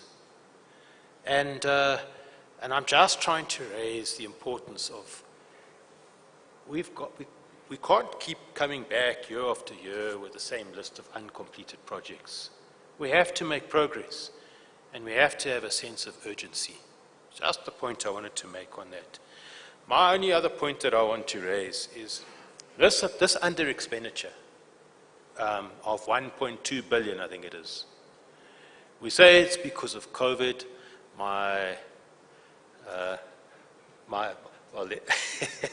friend, Member Ledwaba, says that, my colleague as well, he says that even if there was no COVID, you probably would have still had higher under expenditure. The amount is debatable, I guess. Question I want to ask. We've underspent. There have been delays in the delivery of services. We say it's because of COVID. How are we going to catch up? We've got existing work we must do. We've got existing work that's taking place. How are we going to catch up on lost time because of COVID? And I think, I don't know whether the department's given thought to that. And if the department hasn't, you need to give thought to that. How are you going to catch up on top of the existing work? And I think I'm going to stop there. I've been covered on other areas, and the rest I'll leave for next week. Oh, just safe to say, the P39, my understanding is that road is complete. I drive past there every day when I go to my constituency office, and there's a section that almost intersects with the extension of Beyers-Naudé, which goes through to the N14. And that's the section which had stopped. And I've noticed that section has now been completed. So does that mean that the P39 is complete? And if it does mean that, well, then at least there's a road that was uncompleted that's been completed. So if we can get clarity on that. But DDG, let's hand back to you and your team to give us some of the answers that we're looking for. Thank you very much. Thank you, honorable members, and thank you, Chair. Again, thank you, Tefelo. On the issue of the cash flow from the service providers that was was asked, yes, there is systems in place when we do appoint contractors, and then we do due diligence. unfortunately, when that stage has passed, where we have guarantees and the management in place, contractors have submitted and has proven to or has ensured that they will complete projects with their own cash flow and their guarantees. However, along the line, you realize that the contractors, because they are not only doing our projects, we wouldn't be able to know what are they doing internally to ensure that our projects are given priority. Correct, we have guarantees which we can pull to finish the projects.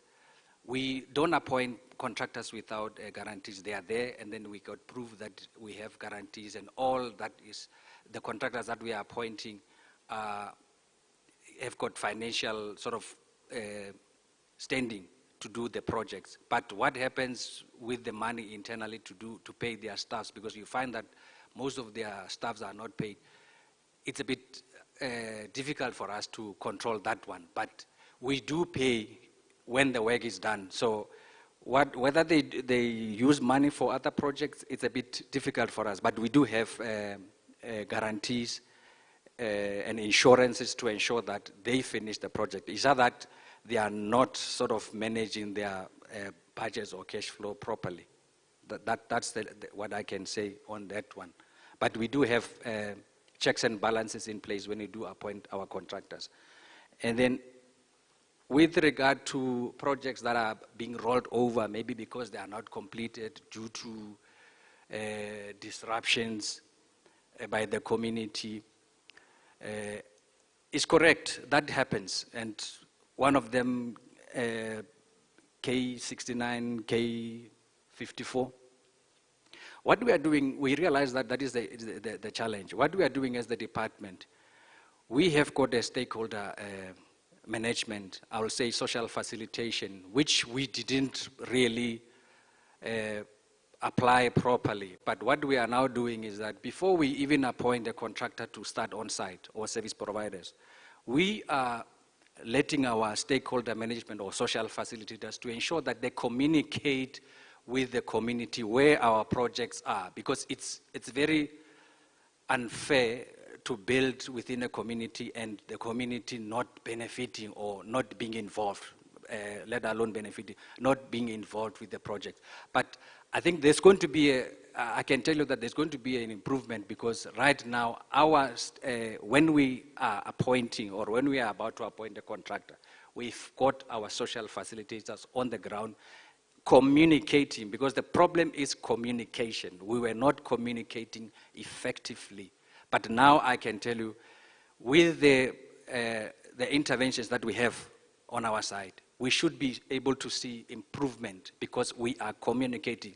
Community are the biggest stakeholders in our projects, because we are building these roads for them and we are building within their residents. So we have now embarked on a communication drive to ensure that the community understand what is going to happen within their area, and when will the project, how much is the project, when will the projects be completed. So communication through the stakeholder management, we are doing that one. And then under expenditure, of course, we are not happy with the under expenditure, returning the money when it should be spent. And what we realize is that our projects were taking long to come out of the supply chain management, I will say tender evaluation. But now we've seen improvement because we are busy turning around our own supply chain management to ensure that projects or tenders are advertised and award is made quicker so that we can start spending. Because if you don't award, surely you won't spend. And then again on the under expenditure, if the project is stopped on site, surely there's not going to be any expenditure. So the social facilitation matter and the turnaround on the supply chain will assist. And also there is this issue of the bus contracts, which my colleague has mentioned. That is coming to an end, and then we'll see now spending on within the department. So I can assure you that with our interventions and drive that we have now, we will see improvement coming to the next financial year. And then the vacant posts, yes, we have got acting post as we have been introducing ourselves. But I can say that what we did is that there were vacancy in the leadership post, which was also made or presented by the auditor recently and previously, the first presentation. Now we have filled all the positions. The DDGs are new, but that doesn't mean that because they are new, they don't have to continue with the work done. But now there is that responsibility, accountability from the leadership. So we got the post filled, and then we're now moving to fill critical posts, which will ensure that there is accountability from the colleagues themselves. So we will have that oversight, I will say, not responsible. We'll close that gap. So we'll have the responsibility from the colleagues. And then we'll have a leadership of the department, because without the senior management, surely there won't be any leadership.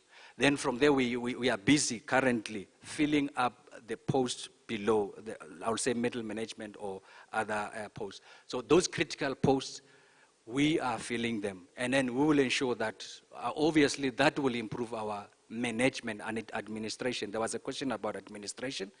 That with the employment of these critical posts and the senior management, we will see improvement. Yes, it's not happening now. We can't see it now because it's something that will happen. But I can guarantee you that, or I can give you confidence that moving to the next financial year, surely we will see improvement.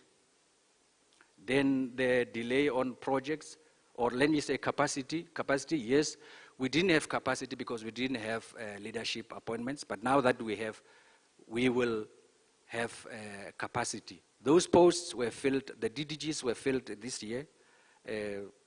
Like myself, one of them, I just joined. But having joined as a new person doesn't mean you are new forever. So you hit the ground running. And then we will improve with our engagement or with our administrative issues.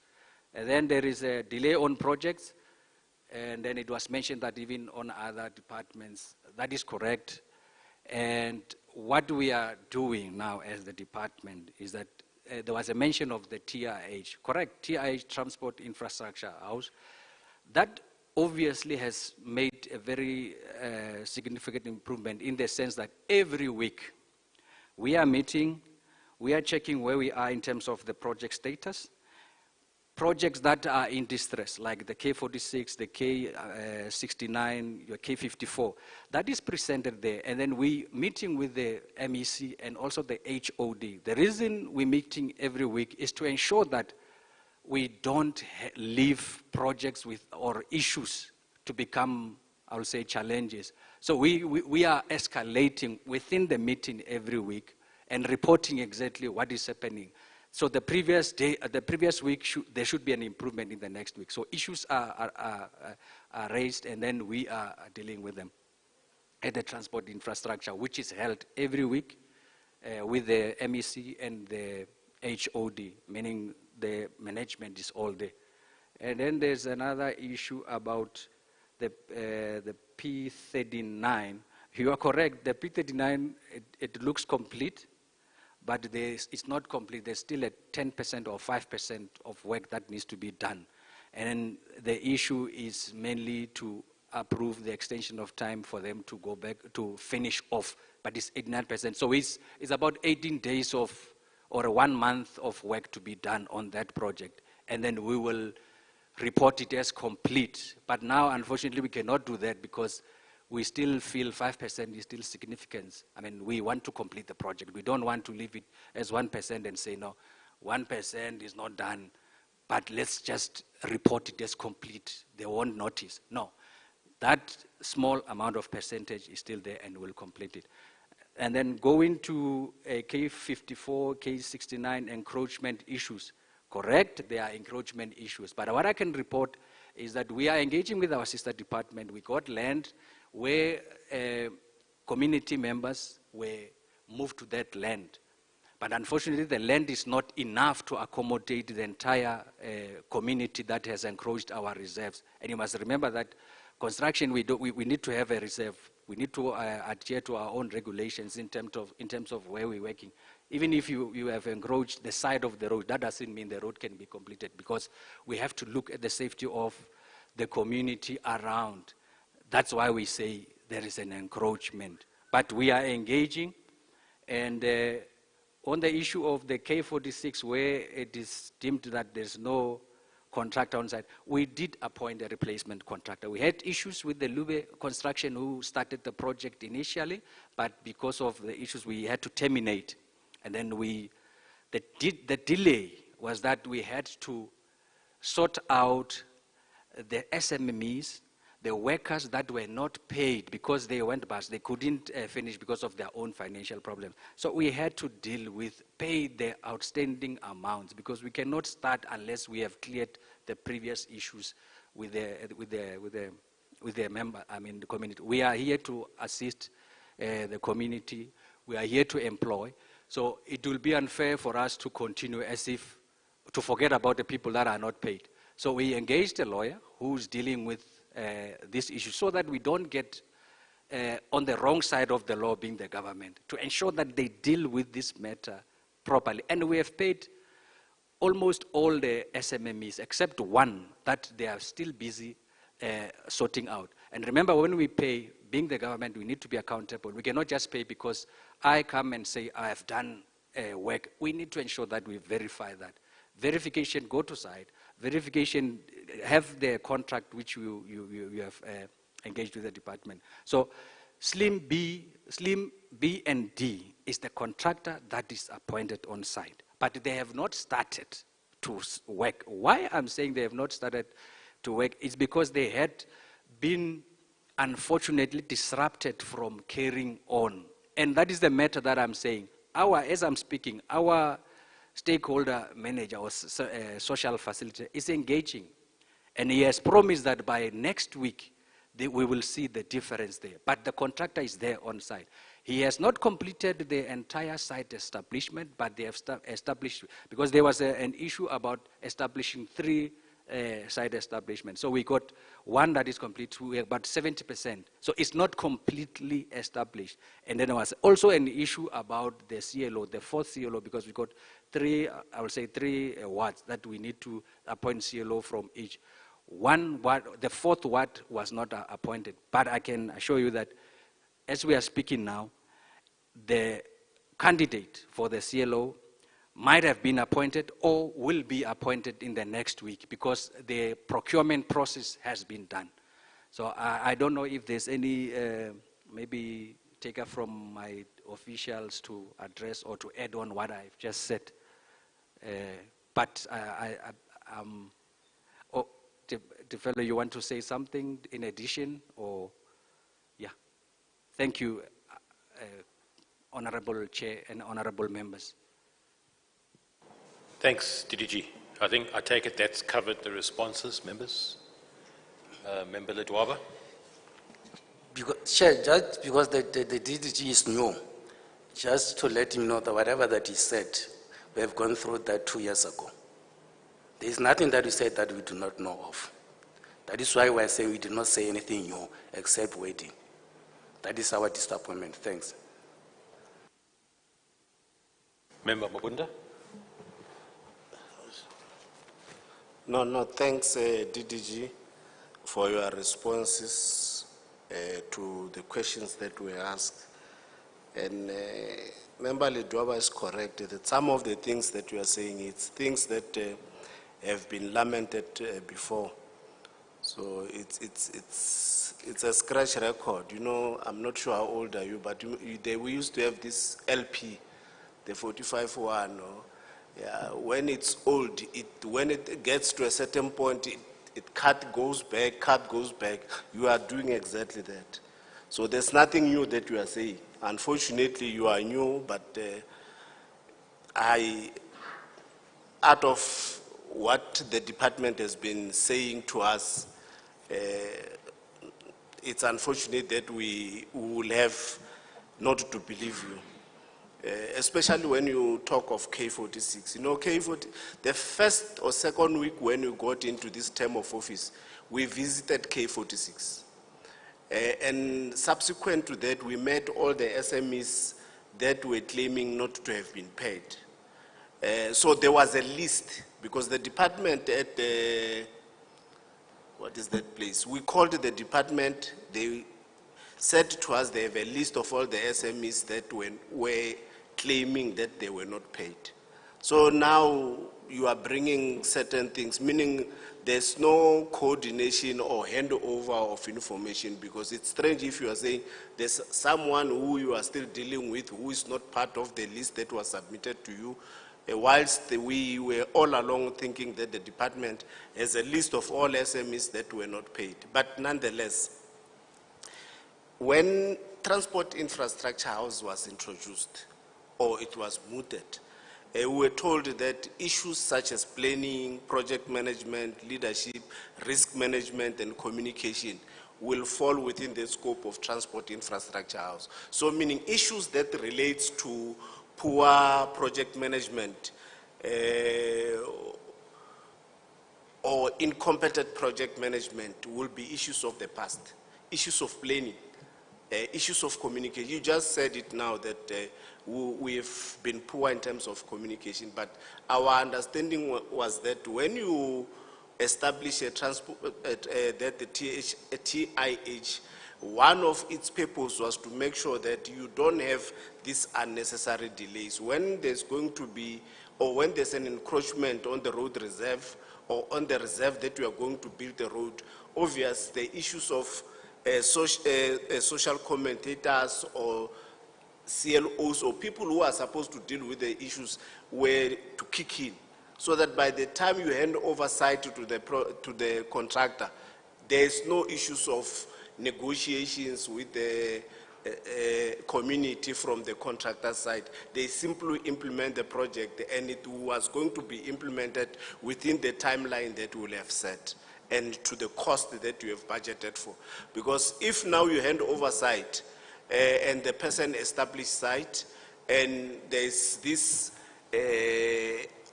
failure to accept the contractor on site by the community, obviously it's a cost incurred to the department, unless maybe the department officials are happy with the incurring of cost, because it's a money spent without doing anything.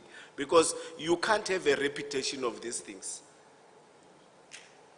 I mean, maybe because we're still going to receive the report on the Vereniging Intermodal Facility, that taxi rank. I'm not sure whether it will be answered here or we'll still get a different report. Because everything, and it's fortunate that someone said, no, even in other departments, this pattern do exist. But in the department, from how we got into, there's no new project that we are discussing that we did not discuss 2.5 years ago.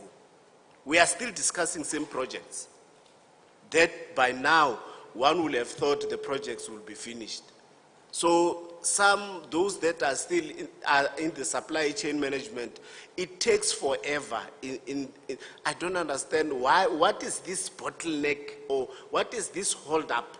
I mean, if you look at GMA, unfortunately, maybe I should have spoken about this when Mr. Dax had left the room, because I will make him pompous maybe.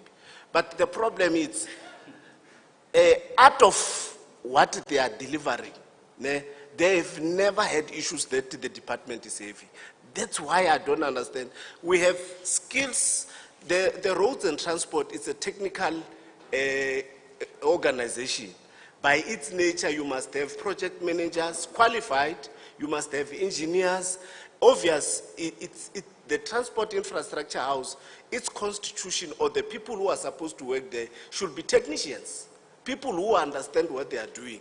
Now, a year or 6 months down the line, where we are expecting to receive progressive reports in terms of how projects will be moving now, it still goes back to where we started. And at some point, the MEC, it's unfortunate it's not here, the MEC had said, I'm establishing a transport infrastructure house, give me time. And we said, how long do you need? No, give me time, 3-6 months, things will be fine. And it's now over that time. And I understand that the MEC cannot go out and inspect projects, implement projects. It's you officials who are supposed to be doing this. You are actually failing the MEC. You are failing the MEC, and he has a political responsibility to the community out there who are looking for services that needs to be provided. And when they blame, they will never blame you. They don't blame you, because politicians, by their nature, they are elected into these positions. It means people or the community will punish the politicians. But not knowing that the politician has nothing to do with what is happening. It's the officials, and you people are paid enough. You are paid handsomely. There's no excuse. You are paid more than your MEC. But you are failing to deliver what is expected of you. And it's unfortunate, well, the MEC is not here. But I would have wanted to speak this in front of him. There's no consequence management. I have never heard the department presenting here, saying here, we had challenge of 1, 2, and 3, and this is the consequence management that we are implementing with regards to this project. So everything that you are reporting, it means according to you, it's fine. There's no one who's held accountable or responsible for the failure of implementing the project. Because in private institutions, if you are failing the way the department is failing, the CEO or the head of the department will have been fired long time ago. The DDG will have been fired. First 6 months or a year, if you are not delivering, they fire you. But with us, you continue to rake our public purse. You are messing up the public purse for no delivery. And I think it's unacceptable leadership. Because this impact directly to you, it's lack or poor leadership within yourselves as officials of the department. There's no appreciation of risk management. Because most of these things that you are talking about, as leadership, you should anticipate year and year, especially when you deal with the, I mean, if you have a road that you are planning that is going to pass through an area where there's community. Because in your planning, you should know that we must start communicating now with the community that is affected. You can't want to hand sight while the community is still out there. And then you come to us and report, no, the community refuses to move out of the road reserve. You don't have a water use license. But you know that for this project, you need water use license. And it must be written in your tender documents. Immediately a person is appointed, he goes and applies the water use license. It's not something that you start knowing when a service provider has been appointed. Thanks, Chair. Thanks, Member Mabunda. I take it that's it. Maybe just one short comment from my side, DDG. You were saying that by next week there will be progress in the K46. I think that's what you said, by next week, if I understood you correctly. No, I don't have to respond. I just thought I would indicate we look forward to seeing that progress because we're due to go there next week, Friday. So if there's going to be progress, you're going to have to work quickly to show us that progress. Because I can tell you I was there the other day and there's nothing happening. So I'm just telling you, we are due to go there next week, Friday, after our committee meeting with the MEC. And after that, we're going to the P39. So we'll go and see this little bit of work that still needs to be done. But I just wanted to caution, don't tell us things, and I'm not being harsh or disrespectful to you, but don't tell us things that you think we want to hear. So don't tell us there will be major progress by next week, when probably there won't be any progress, because we'll pick it up. So I just wanted to highlight that we are going there next week, so if there's going to be progress, we look forward to seeing it, but if there isn't, we'll hold you to account on that. And I just also want to just say this, you know, we've got 2.5 years left of our term of office in this Gauteng legislature. And in one of the other committees that I'm in, it's being said that in previous committees, in previous legislatures, we just talk. Nothing changes. And I think, members, we may have to talk amongst ourselves, that we may have to put our foot down and say, this is what we want to see finished before we leave this term of office. Hopefully none of us will leave, but that's a point beside, that's another story. But in all seriousness, we were put here by the electorate in 2019. And the team that comes in the next legislature will look at the reports of this committee and say, well, what did you do? We were just talking. So we may have to also, in engaging with the MEC, we may have to put our foot down and say, no, enough is enough. Now this is what we want to see in 2.5 years. So I know some of the points that members were raising were not necessarily questions. But DDG, if you want to respond, I will allow you to. But some of the points that members were raising is points that they were raising because hopefully when you leave here today, you will go back and sit with the acting HOD and say, acting HOD, this is what was raised. This is what this committee is expecting. And you will sit down as a senior management team, sit down with your middle management team, and say, this is what this committee is expecting. They want to see a change. Unfortunately, we can't remove people. If we could, I'm sure we would, where there's non-performance. But when we raise things, it's not because we're disrespectful. But if I can say this, all of us here have come out of about 2 months. We've been engaging in our own right with residents across Gauteng. And I can tell you that residents are not happy. They're not happy. They feel that government's not delivering. Some of the reasons, they're not happy. And if we had to go to the K46, and if you and I have to go there, and we go and walk around Diepsloot, and we talk to residents of Diepsloot, they'll tell you of their unhappiness about that road that's been incomplete since 2018. So I think that's the point we're trying to drive home. We ourselves, I don't think we're happy. We're not happy. So if you want to respond, you can. Otherwise, we hope you've taken notes and would go back and engage. But let me hand over to you briefly, DDG. No, it's not merely to respond or to argue or to defend ourselves.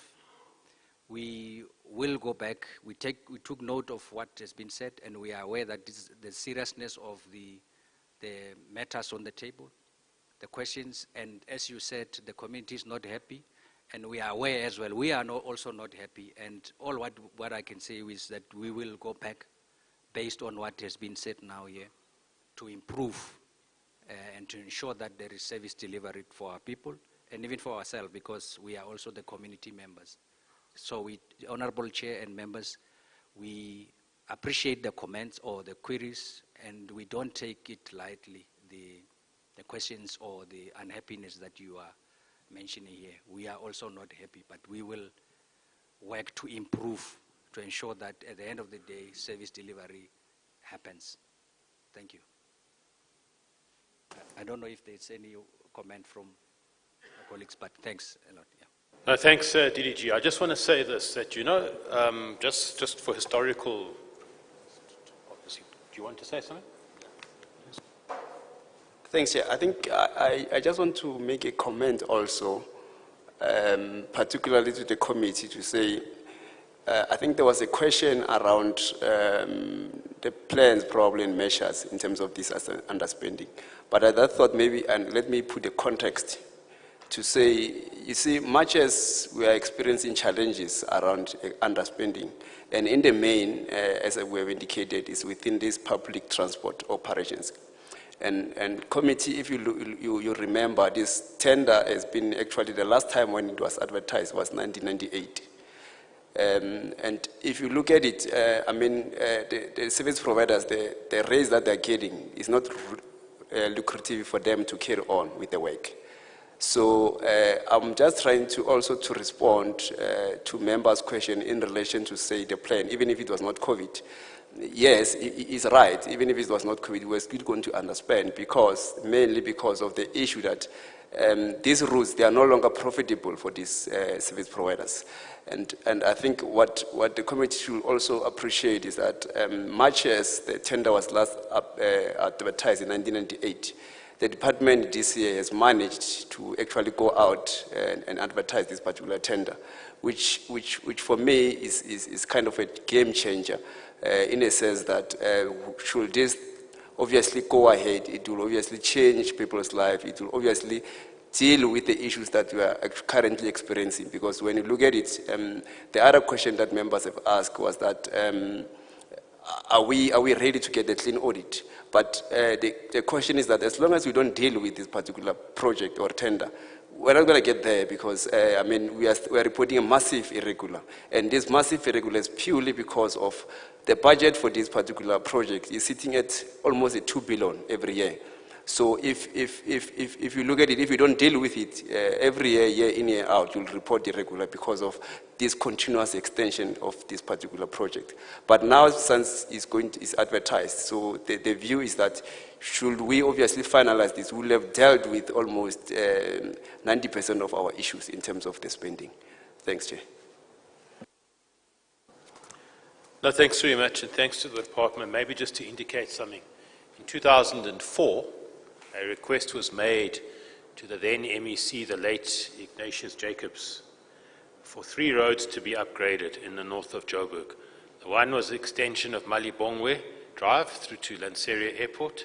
The second one was the expansion of Beyers Nordier Drive through to Zandspruit. And the third road was the upgrading, should I say, of the R511 from Fourways through past Diepsloot. 2 of those roads were done, upgraded in record time, and this one is still outstanding. And I just thought for historical purposes to indicate it goes back to a request that was made in 2004. And we're now in 2021, the other 2 roads long gone upgraded, this one's still outstanding. Just thought I'd indicate that. DDG, can we then move on to the Gautrain Management Agency for them to present next? Let's give it to DDG. him. Yeah, I think he's ready to do that. Thank you. Thanks. Chair.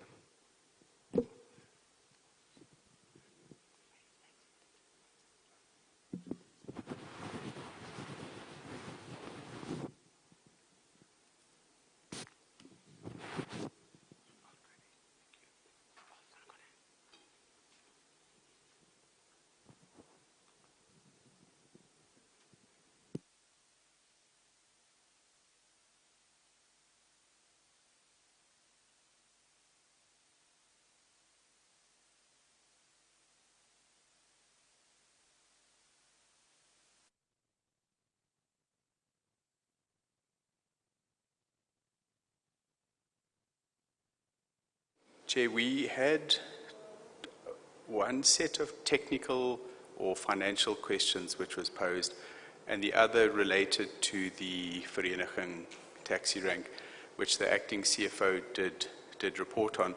But if I may add on some additional information and comments on the Vereniging taxi rank.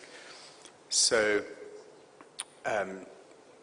Chair, we were given the mandate from the MEC to assist the department and the MEC, and that mandate was formalized in late February of 2021. We have since deployed a professional team of consultants in 2 phases. The first phase relates to design and business case planning, but it also involved an enormous amount of, I'm going to call it almost unscrambling scrambled eggs. The Department of Infrastructure Development had been the implementing agents. There were existing service providers, consultants that worked on it. There were a variety of contracts that needed to be resolved. That work is done. Those issues between the two departments, I think, have been resolved, and the business case has been completed and presented to the Provincial Treasury. The critical decision, and this is the item which I had wanted to share with the committee, is that in terms of the construction, we need to do this in two phases. The current temporary facility which is being used in Vereeniging is not up to scratch. It cannot support the activities. So we have presented to the department a budget request, and it's very important. As the GMA, we are the agent of the department. We rely completely on the allocation of a budget. We would then be ready to go out to tender within the next 2 months in terms of the upgrading of the temporary facility while working on the larger facility. There are very complicated land issues. There are 3 different landowners. In there, it's the local government, it's the Mfuleni local municipality, PRASA, and Transnet. And obviously, their input and concurrence is very, very important in this regard. Just to report back on stakeholder engagement, we have had very good consultations and assisted in person by the MEC in terms of engagement with the taxi associations that operate out of there. And I think that the design, I'm hesitant to put a percentage to it, but the design is well advanced in terms of the final facility. And as we're reporting here, the accommodation of small business owners is a key priority for us. So in terms of next steps, we are reliant on the landowners giving their concurrence for the tender, as well as to the department for the allocation of the budget. Chair, if I may move on then to what I call the technical questions that relate to the GMA annual report. They relate to financial items. The first one relates to a 29.2 million rand funds from previous year. The important point here is that we as the GMA account on an accrual basis, unlike the department and other entities that do it on a cash basis. So we follow a Treasury instruction, it's instruction 6, of adding up all our commitments and all our resources to meet those commitments. There's a positive balance of 29 million rand. That is not the same as cash in the bank. And it's not the same as a rollover from previous years. So, Chair, I just wanted to clarify that. And this is one of the things that is obviously audited by the AG. The next item relates to something called a railway usage fee. Chair, this goes back to pre-COVID days when there were relatively high numbers of users on the Gautrain, and there was a profit share mechanism. That's our profit share that came from out of the concession agreement. The next one is an interest item of 6.73 million rand. Chair, the answer here is that whatever funds we have, we invest in interest-bearing accounts, and then we account for them and we disclose the interest that was invested. When you add those two items, the surplus plus the interest income, that gives us the total of 35.9 million rand. Chair, then the next item relates to under expenditure or surplus per cost driver. We've set this out in a table, but I'd rather talk to kind of the principles here. The 104 million rand of under expenditure came as an aggressive cost saving measures were implemented. We implemented 0% pay increases across the GMA. That resulted in GMA support cost savings. We cut back on technical services, legal and commercial costs, a small amount on independent monitor costs. We really did our best to minimize the patronage guarantee, And although that amount of 68 million may appear small, it does represent, I think, an enormous amount of work in enforcing our contractual rights.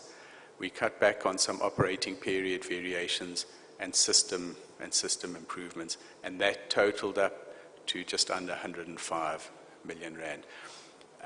Chair, just maybe a final point here, this is a cash surplus. So in other words, this is where we look at the budget, which we had at the beginning of the year, and the amount that we spent it. So it's different to the 29 million rand of this accrual accounting surplus. Chair, I hope that makes sense. Thank you. Is that everything in terms of the annual report? That's it, Chair, yes. Let me just check, members. Anything from members? No? Going, gone? Okay. Thank you very much. Maybe just to the guests that we have here, the GMA is the Gautrain Management Agency. So they deal with the Gautrain, and that's where GMA stands for, Gautrain Management Agency. And one of the things that you would have picked up already a little bit is that this Gautrain, which is a big operation, is run efficiently, pretty effectively, and the fact is you would have heard from the Auditor-General's office that they've had, well, certainly for the last 3 years, and probably going beyond that. But yeah, 9 years, they've received clean audits. And the Gautrain is a big operation. It's not a simple operation. But that's why some of the members were talking a little bit. My colleague here, Member Mabunda, was talking about the Gautrain.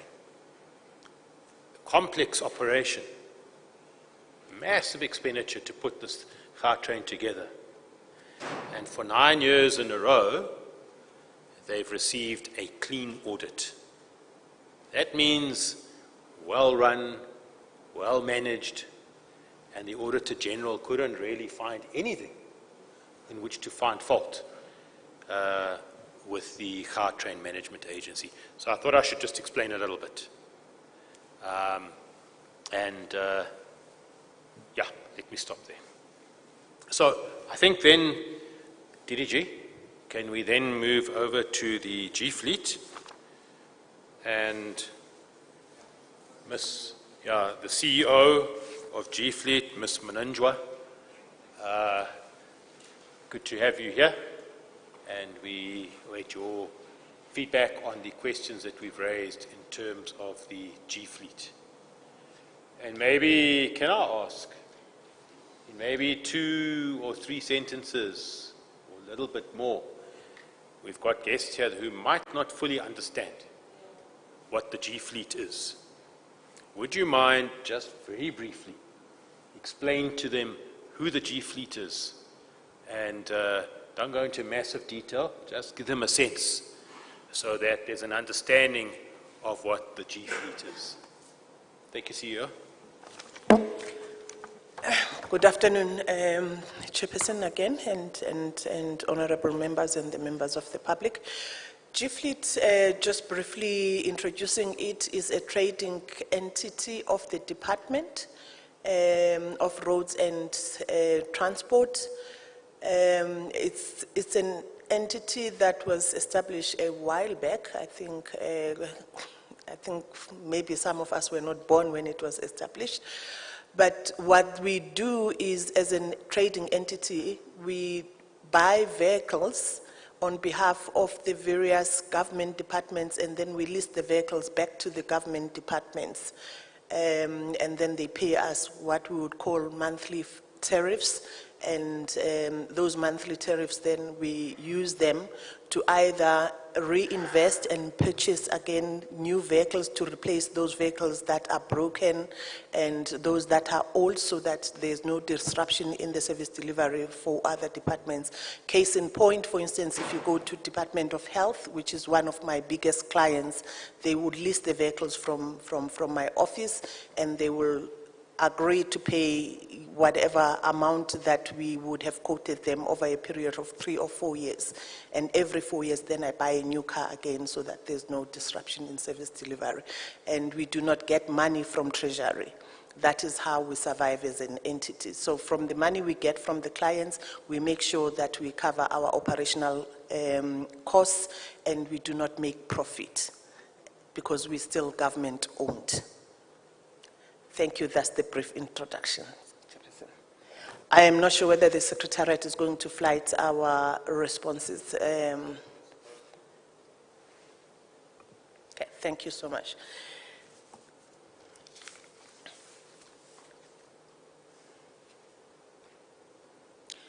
The first question, Chairperson, that was posed to GFleet was a request to clarify whether public auctions were held in the financial year under review.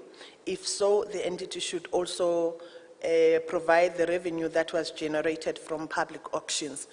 Chairperson, just as an introduction to the response that we have given, I think in the past, before or the pre-COVID times, we would normally have public auctions where members of the public will come into our yard in Bedfordview, and then they will then bid for the vehicles that we have earmarked and those that are approved for disposal, and then we will get the money.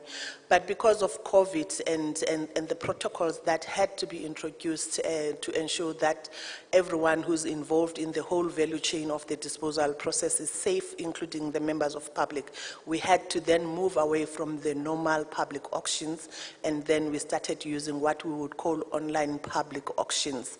And that's the process that we introduced in the previous financial year, and we continued to use that particular process even in this financial year. So in the previous financial year, Chairperson, as you would have picked up in our annual report, we generated a revenue of about 71,468,000 just from the disposals of the vehicles that were auctioned online. And in the current financial year, as I've mentioned, that we continue to use online public auctions. For the first auction that we had in May 2021, we generated a revenue amounting to about 32,544,000 from that auction, and which was then followed by an auction that we held in September 2021, where we generated the revenue of about 43,544,000. And quickly moving to question 17, Chairperson, where we've been requested to clarify whether the average debtors collection days were reduced in the financial year 2021. And the response to that, we had, as an entity, we managed to reduce the average debtors collection days from 71 days to 57 days as at end of March 2021. And that will then, when we're doing the calculation, Chairperson and honorable members will exclude those amounts that are still owed to the entity by client departments that have submitted return payment plans. And then question 18, we should, the entity was requested to highlight the matters of emphasis that were raised by the AG and plans in place to address those matters. The only aspect that was raised by the AG under the matters of emphasis, Chairperson, related to having restated the corresponding figures from the 1920 financial year due to the identification of an error. And then with regards to the plans to address those matters, Chairperson, in the previous financial year, we had presented the audit improvement plan, which also identified the various measures that we wanted to implement as an entity to address some of the issues that were raised by the AG, including the restatement of the corresponding financial figures. However, Chairperson, you would also note that we had reported that as at end of December 2020, We did not have the CFO. He left the employee of the Department of Roads and Transport because he was seconded from there, because he received a promotion post somewhere else. And the fact that we also had the high vacancy rate within the entity, that had a negative impact in the implementation of the audit improvement plan that was presented to the committee and the other stakeholders. But we had managed in other regards to implement some of the measures that we have initially drafted, but in other areas we were found wanting.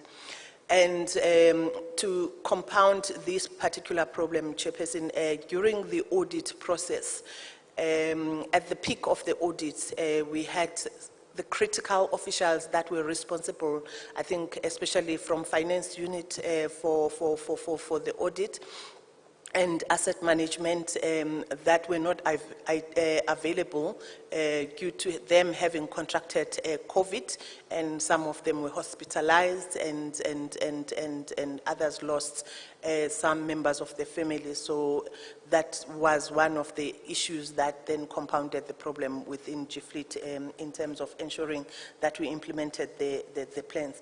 Having said that, Chairperson, we, as the entity, I think as you have heard from Ms. Vilakazi when she was presenting her audit report, and also in terms of the interventions that we have made to date, we continue as an entity to ensure that we prepare the financial records and the transaction on a monthly basis with the aim of ensuring that we detect and correct the misallocations and errors during the financial year. And also we continue to work with the Gauteng Provincial Treasury insofar as ensuring that the state financial statements that we submit on a quarterly basis, they are also reviewed by them before they are submitted to the audit committee, and we're doing that with the aim of improving the overall quality of the financial reports. What we have introduced, which is new from what we were doing in the previous financial year, having noted the report presented by Auditor-General, that there were issues relating to the misinterpretation of GRAP. We have then finance unit through the acting CFO and the acting director, they making sure that all the finance policies and the standard operating procedures within the entity are reviewed to reflect the correct procedures and processes that need to be followed when dealing with the finance matters, from whether they are supply chain management issues, receivables, payable, and asset management. And also they do have their regular meetings with their staff to ensure that where there are issues, those are resolved as quickly as possible.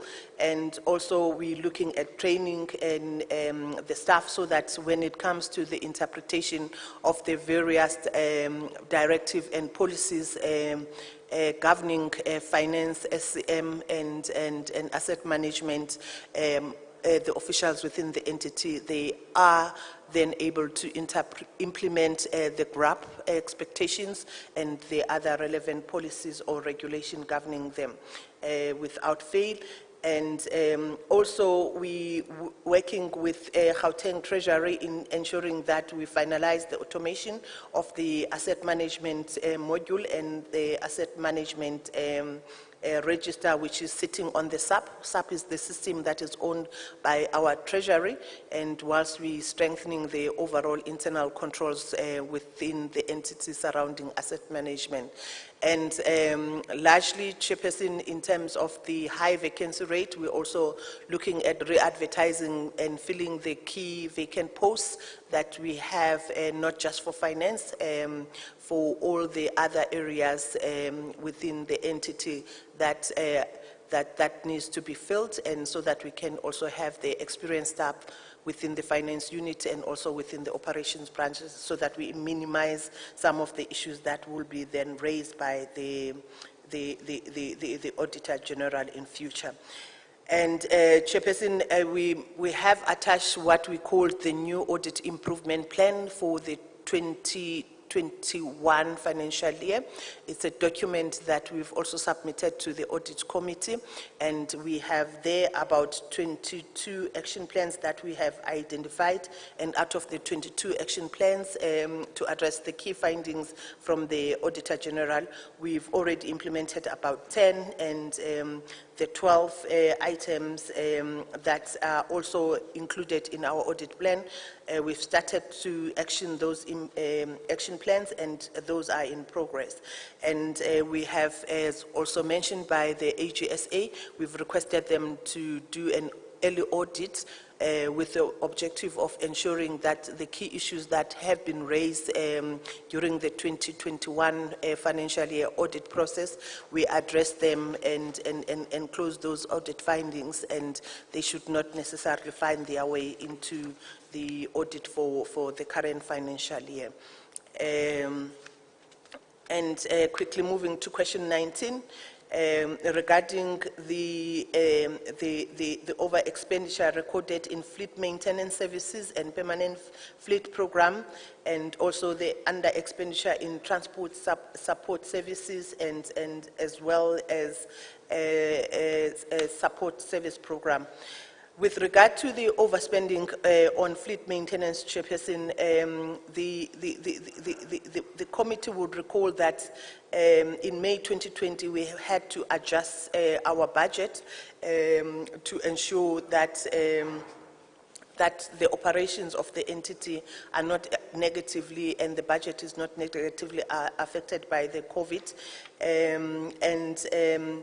And for maintenance, I think, Chairperson, when we were doing the adjustment, we revised the budget downwards, and unfortunately, as the year progressed, then we realized after the adjustment budget that there were certain items where we were overspending, which is the tires and cubes and spares and accessories, and that was post the adjustment period, and we could not adjust the budget further after the adjustment period for the financial year 2021.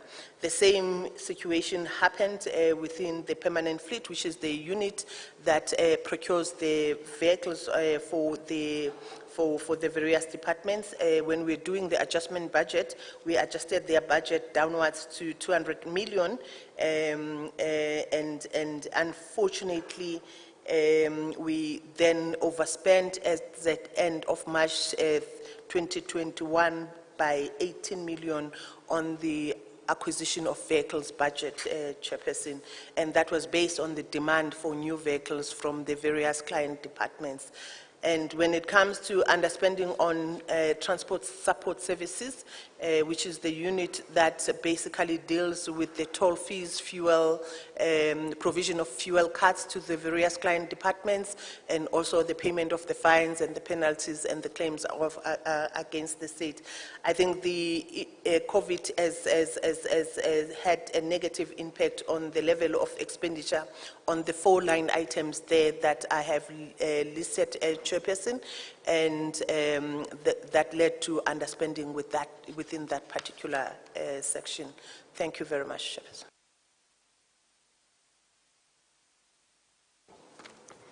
CEO, thank you very much. I want to do something with the indulgence of members. If we've got questions for G-Fleet, we'll come back to it now.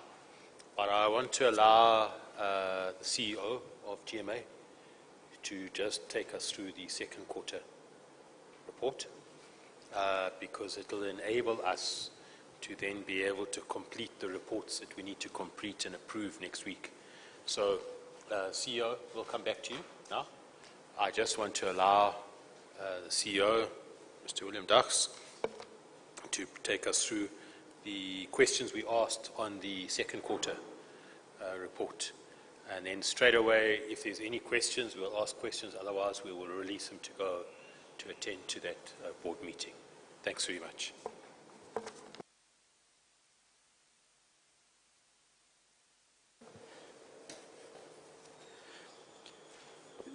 Chairperson and honourable members, thank you very much for accommodating me with the time.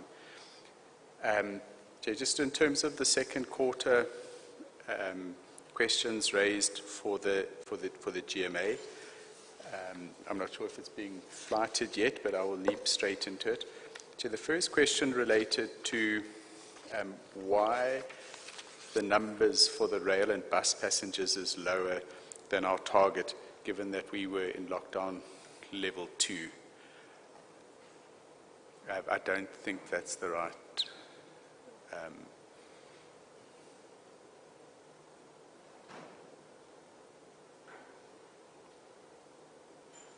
What I would suggest is that you continue. Can I continue? And when they flight, they'll have to catch up where you are. Chair, so there's no such thing as an unfair question, but this comes as close as possible. Chair, we had no idea when we set the target that what level of lockdown we were going to be in. So I think we had certainly not anticipated that the system would be operating under level 4 and 3 restrictions. And I think just in terms of the quarter, 25 days were subject to level 4 and 49 to level 3, and only 18 days were at level 2. And our ridership is very much dependent on sort of work from home and other kind of company and government policies that are in place. So I can just report that in terms of where we are now at level 1, the numbers have increased very nicely, and we hope that we'll be able to come back with good news in the report on the third quarter. So the next question related to filling of vacant positions, and we had 29 vacant positions in this financial year, and as reported in the second quarter. One of the most difficult things to do is to manage headcount in an organization, because it's a balance of trying to establish the right organization structure and then fill those posts with the people who can do the work. We were overly ambitious in putting 30 positions down, number one, and number two, I think we're over-ambitious in terms of our budget flexibility. So the decision that we have made is to defer 16 of those positions. That leaves us with 13 positions not yet filled. One is in recruitment process, and the advertisements for 12 positions will be advertised very shortly within the next 2 weeks. Then there was a question relating to expenditure per the cost drivers. So we've set out a table here. As always, the main cost driver is in terms of the patronage guarantee. There are other expenditure items around GMA support costs, specialized services, relatively low legal and commercial costs, which I'm very pleased about. And we are starting to also, in terms of system improvements, starting to spend capital money and capital planning money again. So those are the main cost drivers in this quarter. And the next question related to comparison of the patronage guarantee cost between the first and the second quarter. There is a marginal difference between the two, 556 versus 581. Which is around 4.3%, mostly due to inflationary increases. And then we should also indicate the usage of funds from a prior year per cost driver. So it's a simple answer. Every cent that we save in prior years, we put towards the patronage guarantee.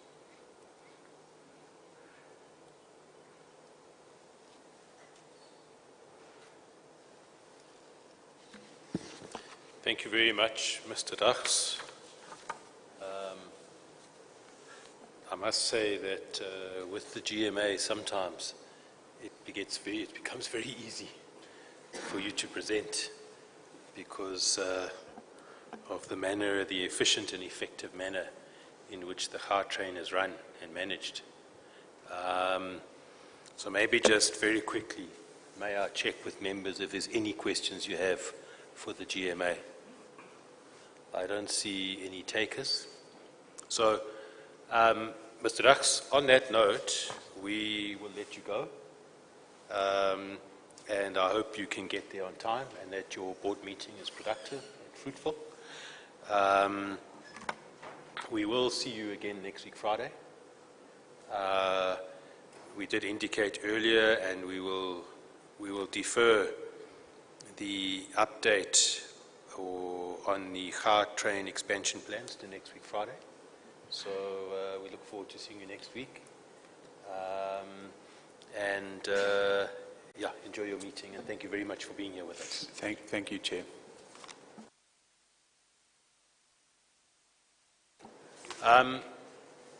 So members, can we come back to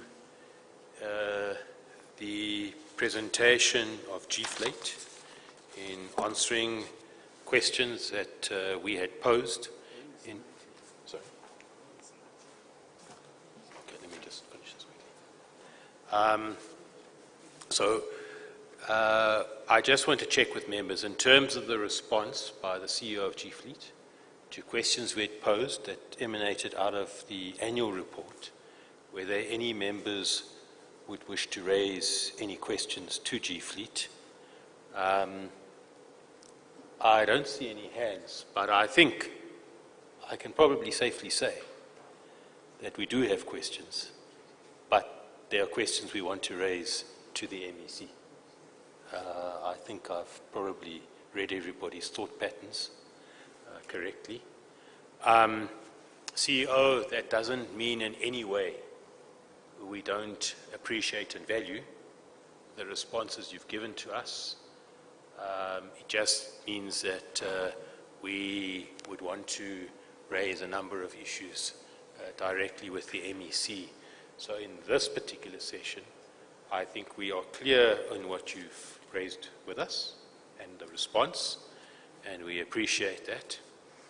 So thank you for that. Members, I just want to quickly explain how we're going to proceed now. I hope my learned friend has... great, thank you. Don't worry, it's a bit of a joke we have between the two of us, but it's on a lighter note. We're going to... we have a slight change in plan. So we still have to deal quickly with the second quarter report of the Department of Roads and Transport and the second quarter report from G-Fleet. After that, we are going to conclude. We've decided that the presentation on the Transport Infrastructure House and the presentation on the progress report on the appointment of new subsidised bus contracts, together with the update or progress or update on the Gautrain expansion plans. Those three items altogether will be dealt with next week, Friday. We don't want to rush these things, but in fact, all three of those items, probably most of our questions would be engagements with the MEC on those matters. And also looking at the time and the disruption we had here, we think we should defer those to next week. So, Member Mabunda's just asked me about lunch, and I have been engaging with the committee secretariat just to see how long we can delay having lunch for. Now, we can still have lunch at 3 o'clock. So I want to suggest that we deal with the two second quarter reports from the department and then from G-Fleet.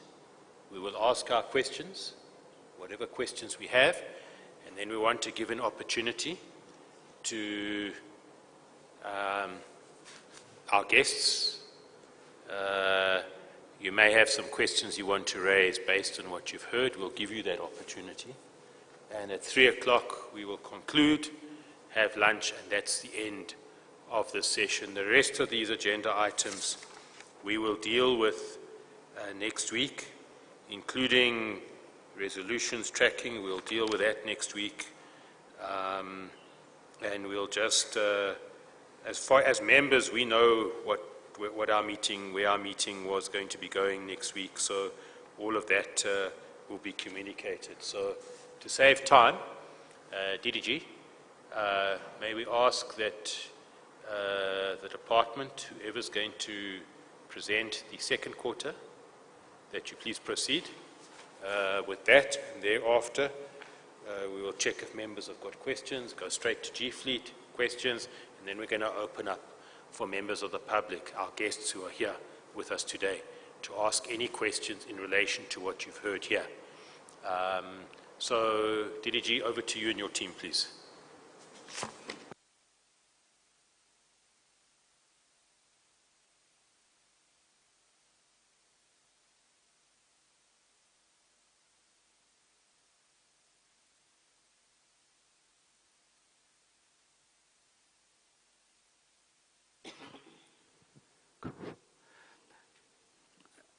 Thank you, Honorable Chair and honorable members and guests and my colleagues.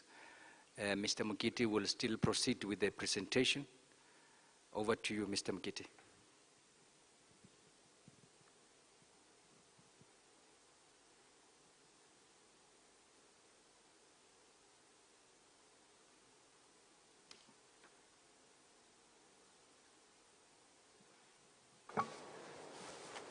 Okay, thank you once more.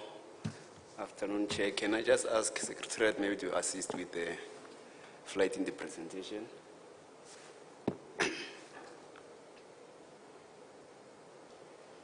Okay, thank you. I will just move straight to the questions in terms of the questions that were posed for department in relation to quarter 2. We are asked to provide a list of youth companies in relation to expenditure awarded to youth. We've provided an annex, but I think I would also like to deal much on this category, Chair. The issue that I think we are having as a department is actually in terms of the department collating data in relation to the work that has been done, or that the work that the department is currently doing, because I think there's much of work that we are doing in relation to this HDI target. But I think the issue that really we've been experiencing is how then do we begin to collect that data in terms of making sure that we can report. So I think in the last 2 months, I would like to indicate, Chair, that we have actually embarked in a process that we actually intending, or we've already started to update our contract register, in a sense that all the contracts that would have been awarded in the current year under review, we're actually trying to link those contracts to say how much percentage is going to women, how much percentage is going to youth, and so forth and so on, so that we're able to report ultimately in the day how we've done in terms of that. And Chair, I think I would also like to indicate that to date we have awarded over R1 billion in terms of the tenders. And then out of that, there's a 30% that went to women. But like I'm saying, the challenge is that the contracts that you actually award, much as you can link it to the owners and so forth, but the issue which is a challenge is that how then do we begin to ensure that the subcontracting element which is happening on the ground, we actually filter that information so that we can be able to report in terms of the whole holistic picture on how much we're actually paying and what is the impact. So I think that is the challenge that I'm actually trying to explain. But we have already implementing processes to deal with such so that we can, going forward, be able to report appropriately in terms of that. I will obviously deal with it as and when I'm finalizing the responses.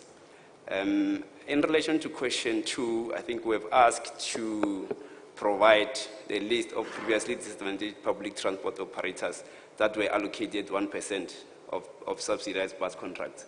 In relation to our response, we have indicated that in this case, there's a joint venture between Gautrain Coaches and Trabonza, which were allocated 30% of their contract monetary value to the Mayatin African Taxi Association, which comprised of 195 members.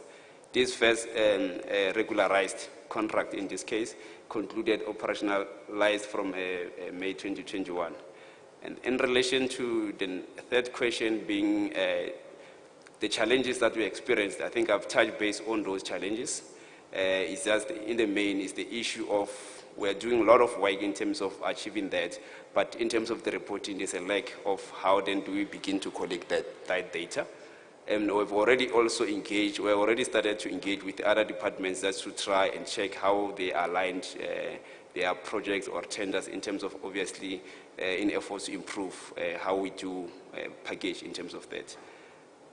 And then we've already also, what we did, I think, in this current month, we've actually also engaged with the auditors, or rather we've just signed an engagement letter in terms of making sure that there's an audit that is happening around the performance information, which actually is just in a view of enhancing our controls environment within the supply chain in its efforts that whatever recommendations and findings that the auditors will obviously pick up in line with obviously us trying to improve in this environment, then we can obviously put the processes together to ensure that we can enhance this particular environment and we can be able to report in future all the data that we've actually incurred.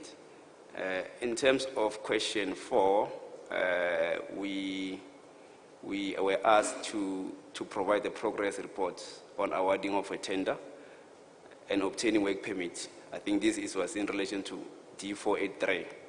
In terms of this, we've already awarded a tender in terms of this, and then the work permit was approved on the 22nd of September, 2021. Question 5, I think, is just in relation to progress report in terms of delays in awarding the Gautrain supply and installation tender. We have just indicated that we've already awarded this particular tender in March 2021, and I think the service provider in this case is 100% women-owned in terms of the service provider who is supplying these guardrails and installation. And then in terms of question 6, we were asked to provide the projections of expenditure program in the second half of quarter. Probably, Chair, here, much as we've attached an annexure, I will just quickly go through the annexure just for the committee to get a sense of the annexure. In terms of quarter 2, out of the budget that was allocated for 8 billion rand, quarter 2 we projected to spend 2.2 billion. However, we've achieved 1.8, which translates to 82% of the projected amount. However, I think I would like to also indicate, Chair, that what would have happened here in terms of obviously progress to date is that seeing that we've already done an analysis within the financial environment and we've realized that there's no way that we'll obviously spend this particular budget come the end of the financial year, we've been engaging with the provincial treasury through the budget adjustment process, which in this case we've requested a downward adjustment of 266 million rand. And then part of that, obviously it was approved last week, Friday. And in addition to that, actually in totality was 500 million. The other amounts, which is 366 million, will be transferring or reprioritizing it to Gautrain to assist them with the challenges that they are experiencing in terms of the patronage guarantee. So already we're going to reprioritize part of our budget to assist Gautrain in terms of that. And then I think that's what I wanted to actually highlight in terms of this quarter 2. So obviously the numbers that they are there, they are subject to change, subject for obviously adjusting them downwards, taking into consideration the budget adjustment that has taken place. And then, yeah, I think that's the end of our report, Chair. Thanks.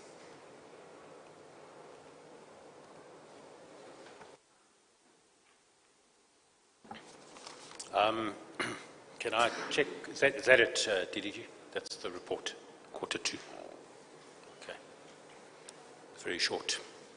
Can I check with members? Is there any questions? Fine. Member Mawudna. Sure. Just one.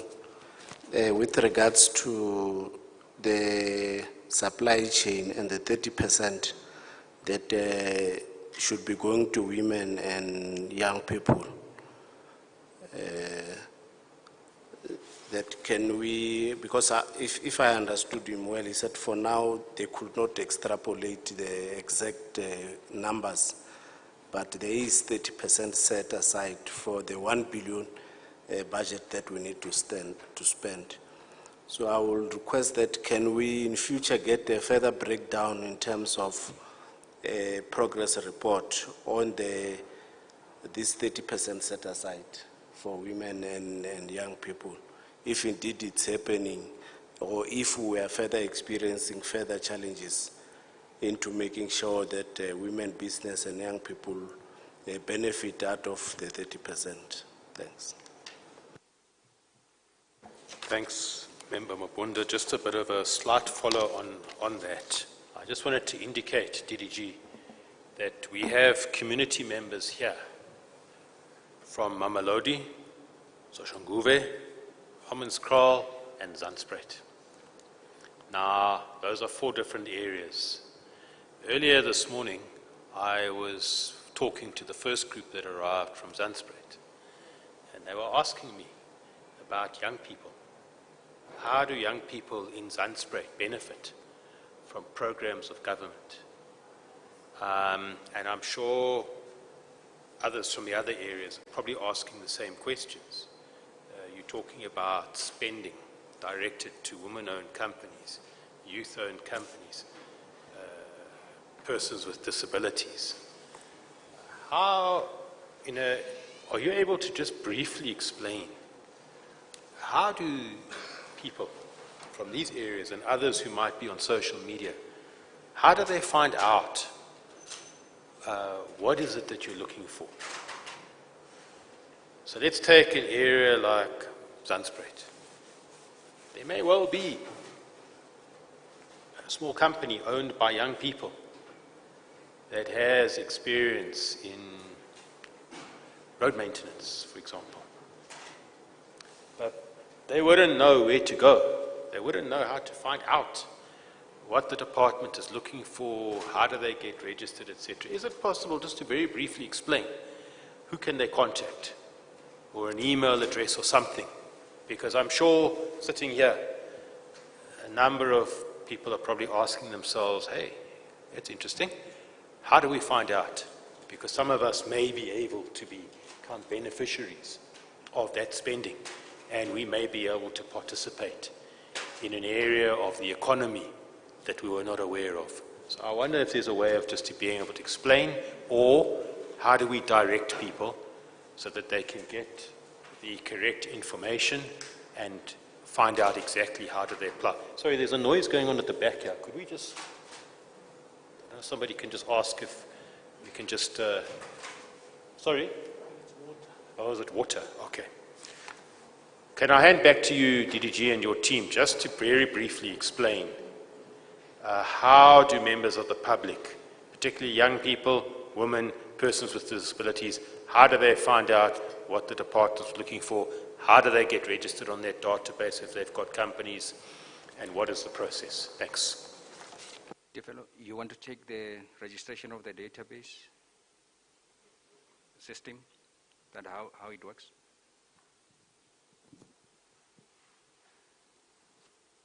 I'm just, okay, Chair, I'm just going to obviously give a high level, because I think what we've tried to do in the past, we've actually looked at the stats of the tenders that we have actually cancelled.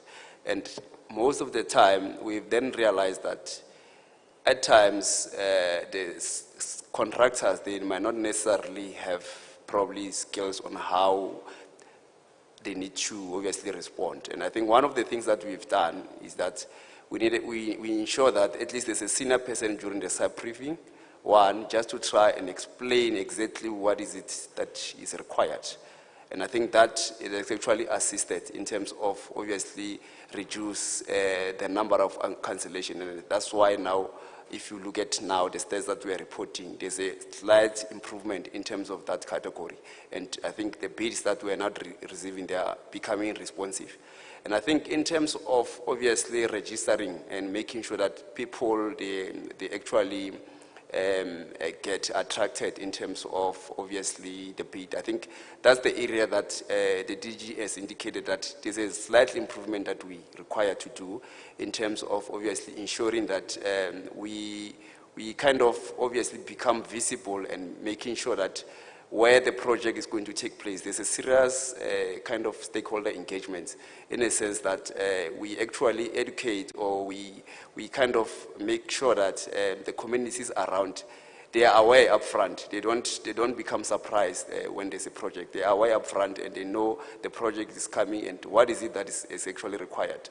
And I remember there was an exercise that we've actually undertaken in the last few months, where we actually were somewhere in Diepsloot, where we're actually assisting some of these guys to actually fill the forms, and that is actually assisted. But I think we need to do more often of that so that we can obviously ensure that people, they become aware and they know what's, because I think most of the time, it's not necessarily that we don't have service providers within the area, but it's the issue of saying how do we then educate them to ensure that they actually become responsive. So I think that's the exercise that as a department we need to make sure that it actually happens, and we actually invest most of the time making sure that that happens so that it can actually improve in terms of these targets of HDIs. Thanks. Okay, yeah, thank you. Yeah, like the CFO has mentioned, it's more about improving our communication to the community where we will be doing projects. So we will be more visible. That is our approach now, to ensure that even if there's no registration on the database, community members are still able to engage with the contractors when the projects are starting. So if you miss the boat, it doesn't mean it's long forgotten, therefore you're not going to be involved with the projects that are running currently. Before we start with the project, there will be community engagement, and in that engagement, obviously information will be shared on how members of the community will be, SMMEs will be participating over and above those that are registered, and also how the community members will be employed within the projects that we are bringing into their space. Thank you. Okay, so maybe I can suggest something. When we break for lunch, yourselves from different communities, there's the DDG, there's the CFO. You are welcome to engage with them, to find out whether maybe there's a group of you that want to be able to interact with somebody to find out more, what the department looks for, etc. You can engage with them afterwards. You can get information from them. And if you're wanting somebody to come out or to workshop some of you in what it is that you actually need to actually even be able to register in the first place, talk to them afterwards. Okay? So it's up to yourselves. There's the opportunity. They're available to engage with you afterwards when we conclude, and take things from there. Is that all right? Okay. No, that's fine. We'll come to the questions just now. But I just wanted to make that clear. They would be available just to guide you as to who to contact, etc., and put you in contact with the right people. Okay. Can we then ask G-Fleet, CEO, just to deal with the second quarter report? And then we'll check if there's any questions from members. Otherwise, we're going to open up for questions from members of the different communities that are here. Thank you, CEO. Please proceed. And can we flight the presentation, please?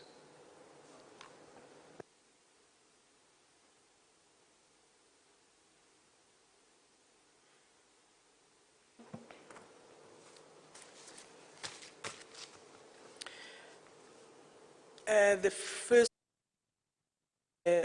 honorable members and chairperson and the members of the public again.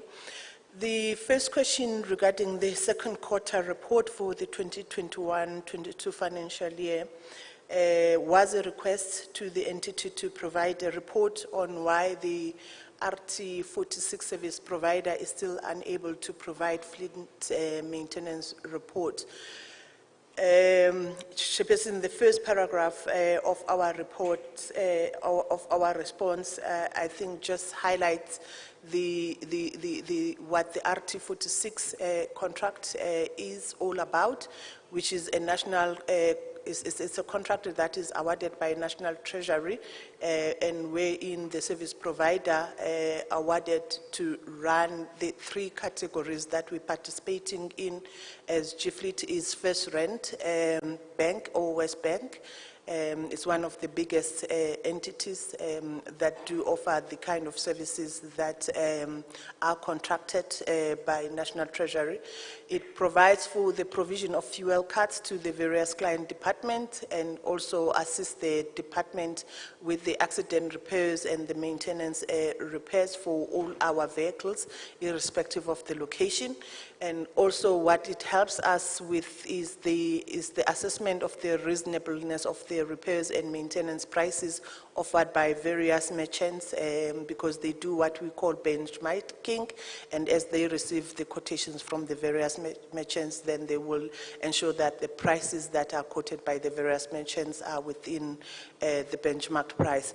Over and above these 2 critical functions that they're performing, Chairperson, they've also been given a responsibility of ensuring that the departments that have participated under Article 46 receive what we will call integrated reports, because there are other categories that we have not participated as an entity on, which is the category responsible for tracking and also for the rerouting of the traffic fines.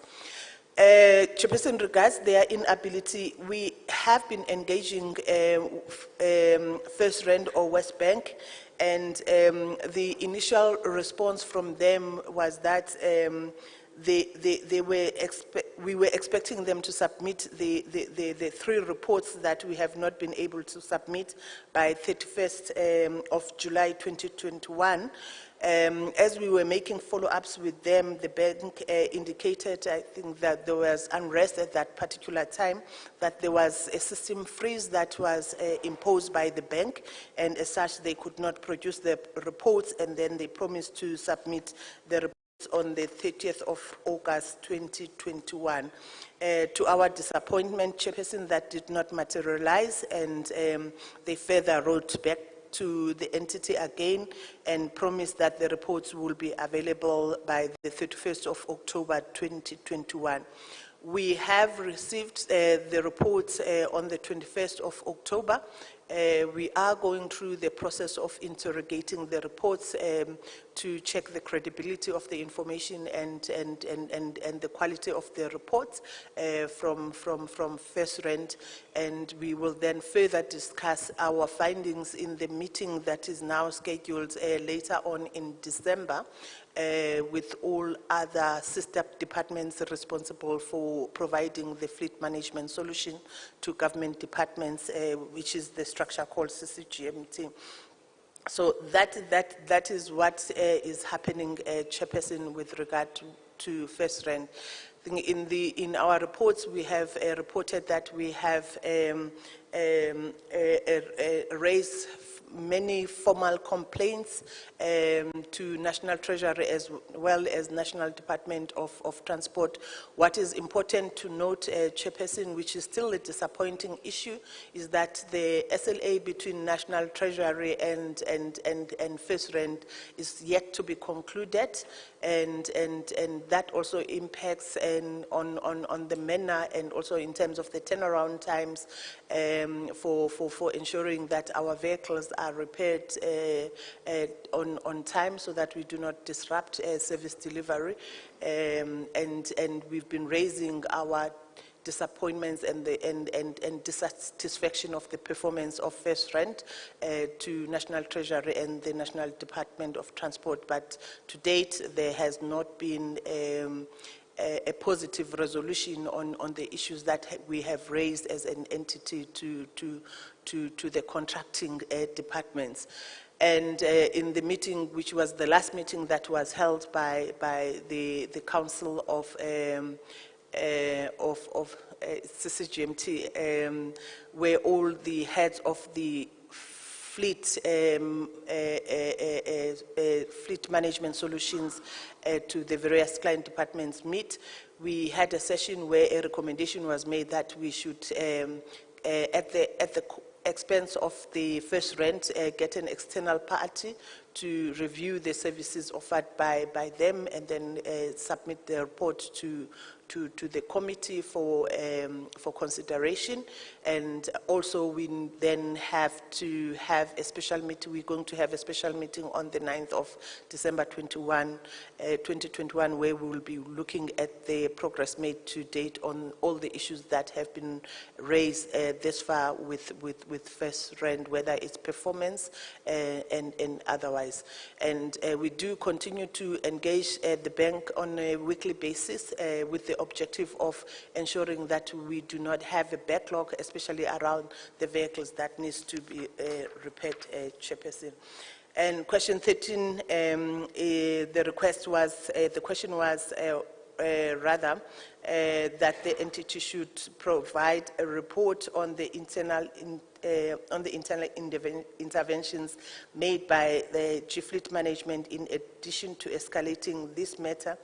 Chairperson, the other intervention that we have made as an entity is to request through the MEC's office to drop the 2 KPIs that are reflected in our annual performance plan, which is the average number of days taken for mechanical repairs and also the average number of days taken for accident repairs due to the unavailability of the reports from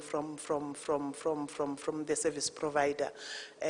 So that then means that for this current financial year, given that we're still interrogating the reports and do not want to go through the entire financial year with those 2 KPIs, given the risk of not having credible reports, then the management of G-Fleet had then made the request to the MEC to adjust the 2 KPIs and remove them from our annual performance plan.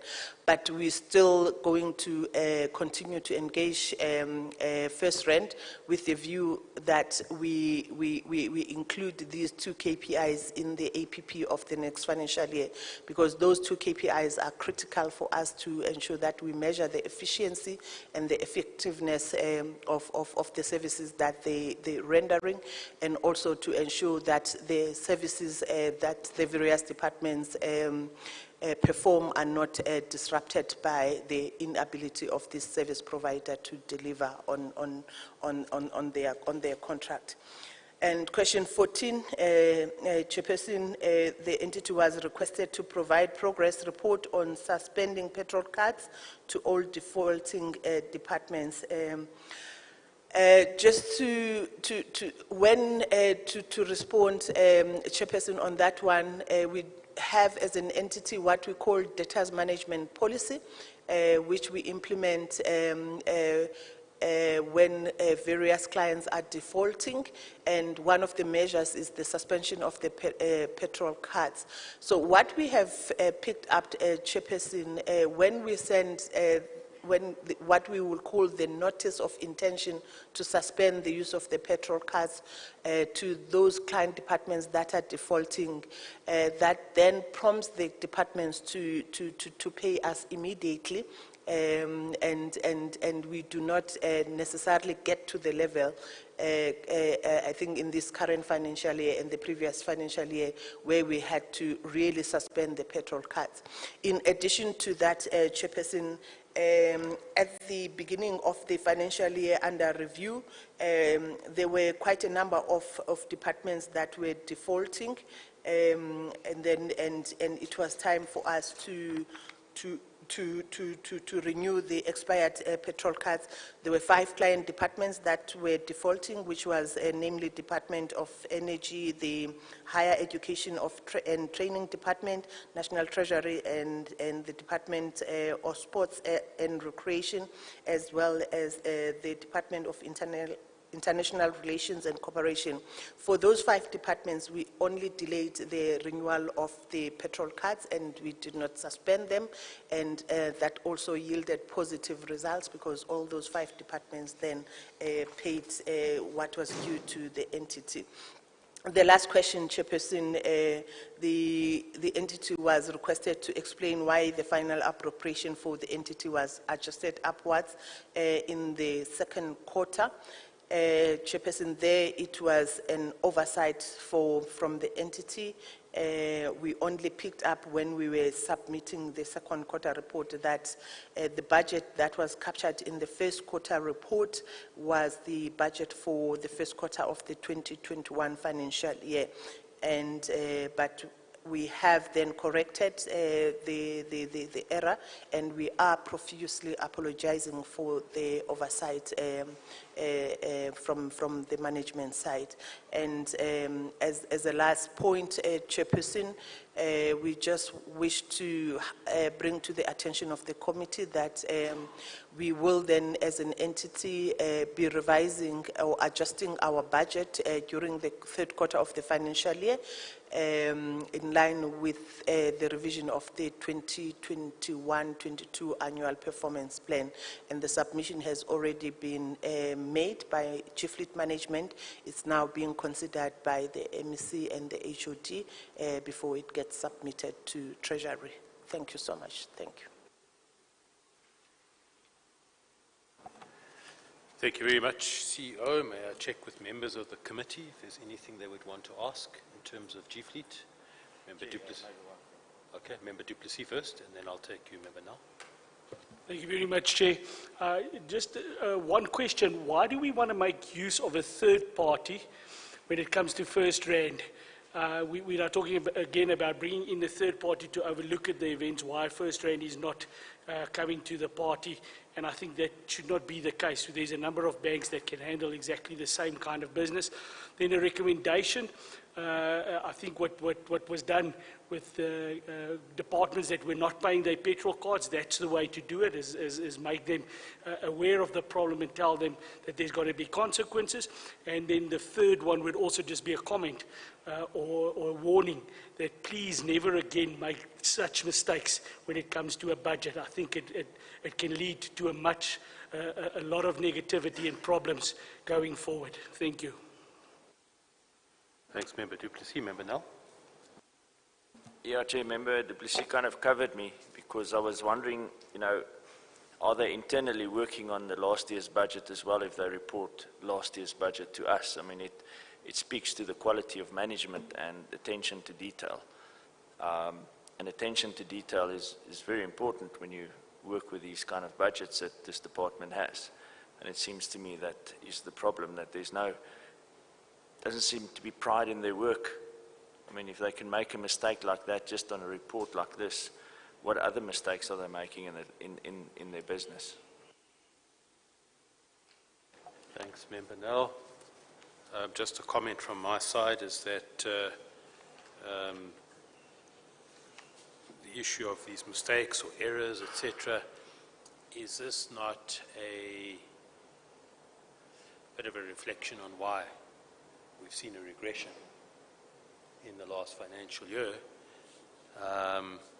And maybe this should also raise concerns for us as well, that are we on the path to a same result at the end of this financial year?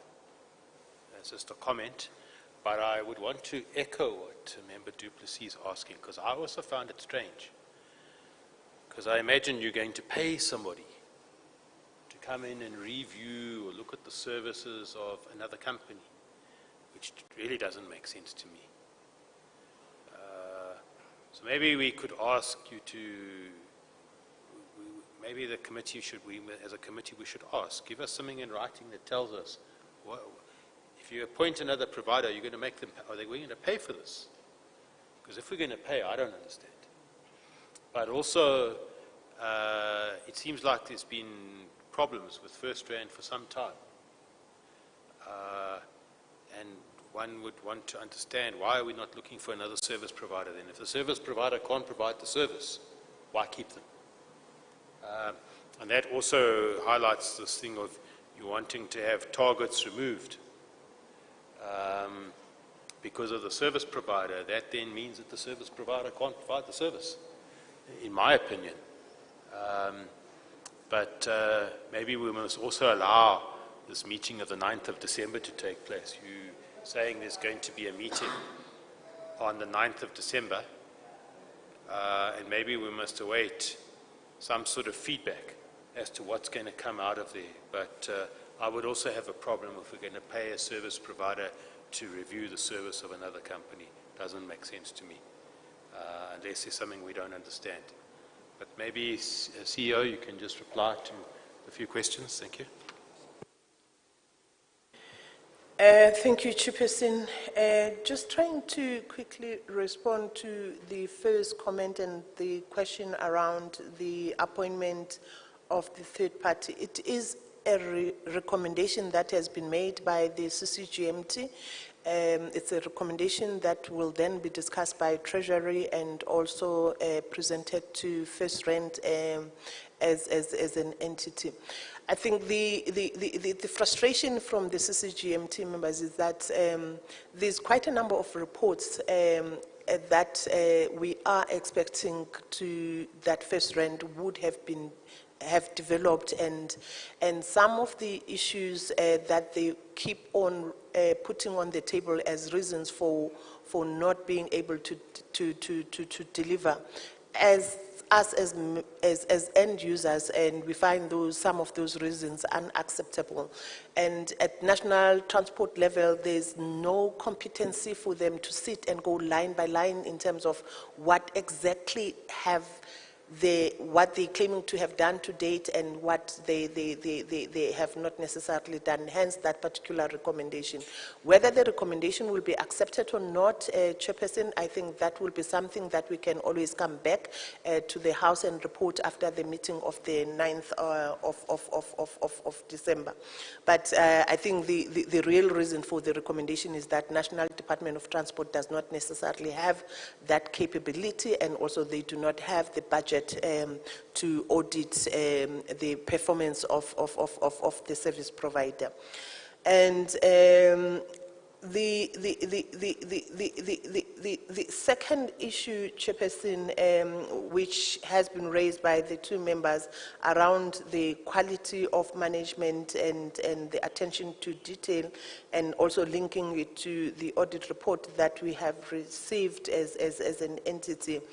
Chairperson, without sounding to be defending my officials, I think we have been saying as the entity from the capacity point of view, we have been lacking, and we have reported and requested that we be provided with the capacity and the expertise that is needed to run certain operations.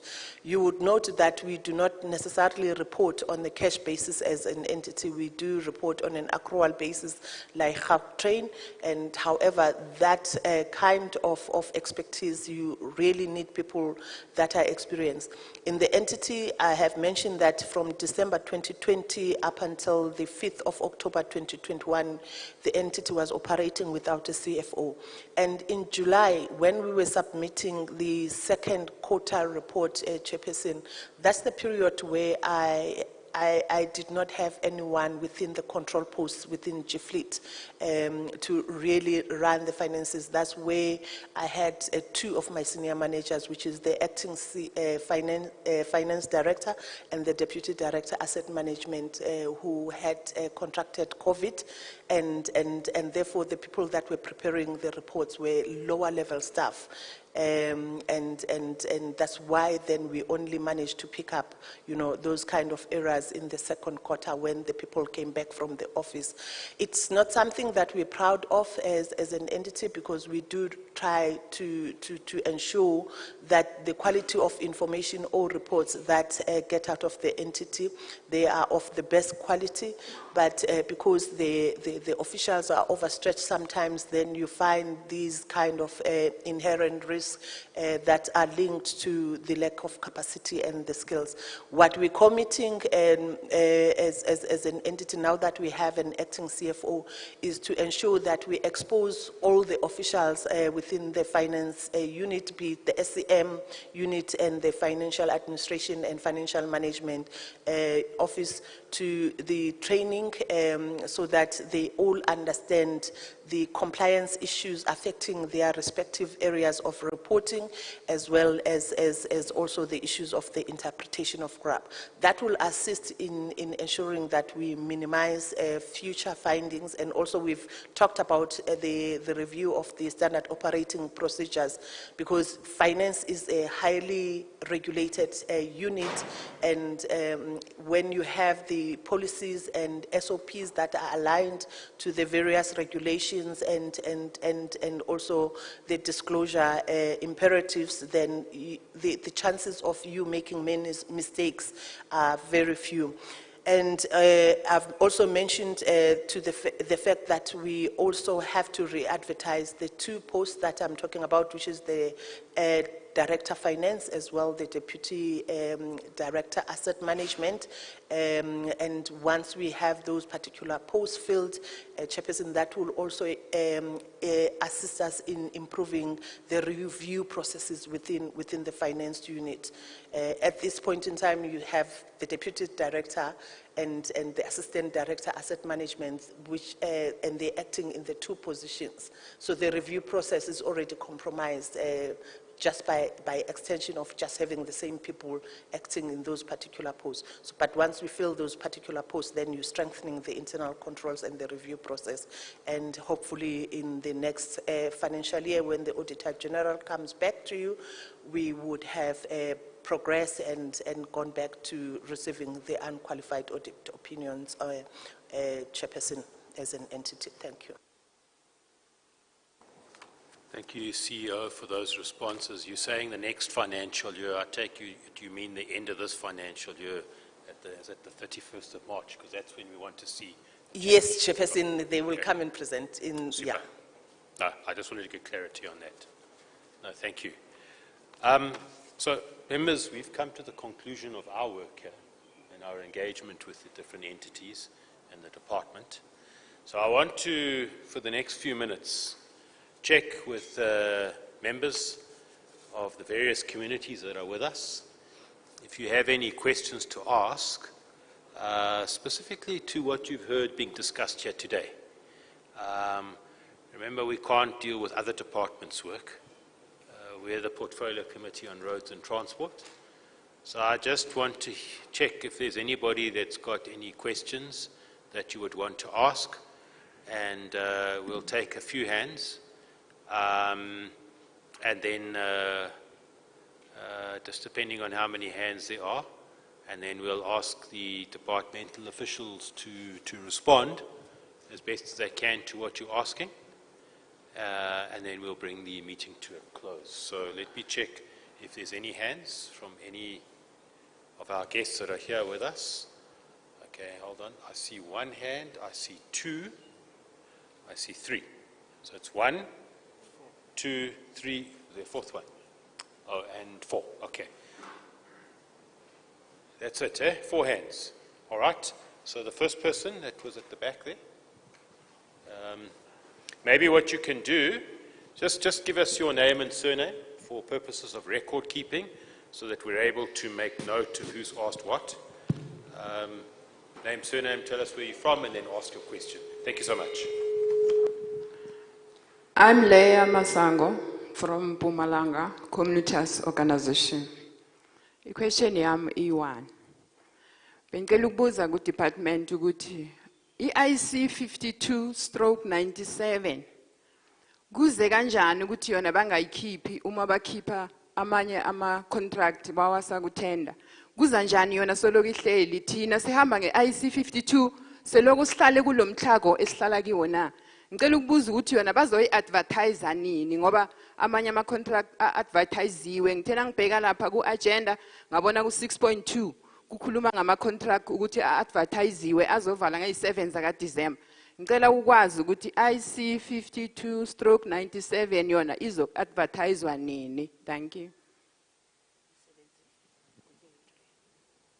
Did Eugene, I hope you and your team have made a note so that you're able to respond. Okay, thank you. The next person. Yeah.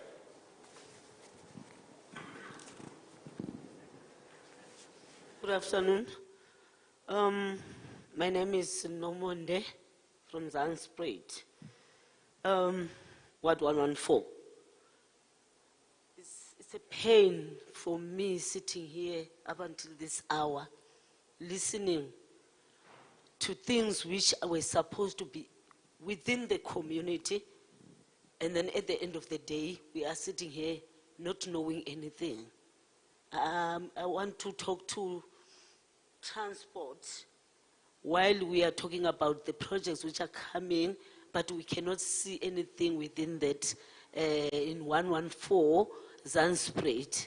The last project I've seen was JRA trying to fix there and then, but I'm talking about a bigger picture of Bears No Dear, which was there 2008, I think. Now, when I was listening, teaching myself, again with the community which I present right now, the information, the lack of information that we don't have. Ndicela uthetha ngelanguage yami mhlawumbe ndizawuziva uba ndithini. Ndifuna ukuziva uba ndithini. Masithetha ngala ma projects athethwayo, bidding, whatever, sifikelela nini apho. Namhlanje ndingugogo wabantwana, and then abantwana bam banganayo le information ethethwayo. Ndinesicelo, andifuna ucomplaina, ndiyazibamba, andifuna ucomplaina, andifuna ucomplaina, ndifuna uthetha into enengqondo. Imfundo esicelayo sesingaka nje esingayiboniyo isenzeke ebantwaneni bethu, efanele abantwana bethu bade balwela into abafanele bayibenefite. Singomama namhlanje asinanto esandleni. Ugovernment uthi uzisa youth upon us. Sihlele ezindlini, silinde le youth engenayo information, abaphuma phandle bayolwela itender abangenayo certificate sayo. Kubani lona ophakama ayofundisa abantwana bethu ukwenzela uba kusasa in 2 years, nithethe nge 2 years. I appreciate two officials ezithethileyo lapha ukuthi le nto niyithethayo sasiyivile 2 years back. Ibhlungu loo nto. Repeat into one for 5 years, inga benefit community. Bayode bafunde nini abantwana bethu ukuthi bazimele, singabe siloko sisiva uba nansi Deepsloot, nansi Cosmos City, ayidifike eZanspruit. Ukuthi ifike eZanspruit fanele side sitoyitoye siphakamisa inyawo phezulu. For what good reason? Iphile mfundo enifanele banizise abantwana bethu, siyacela hle bethu nani. Mhlambe nza bamde, I'm just ndivu ubuhlungu. Ibhlungu lento endiva yapha kum ukuba kuzade kube khona nini uxolo. Abantwana bethu bahambe bayamaketha umsebenzi kakuhle bephethe amaphepha wabo bezidla ngawo ngeinformation abanayo.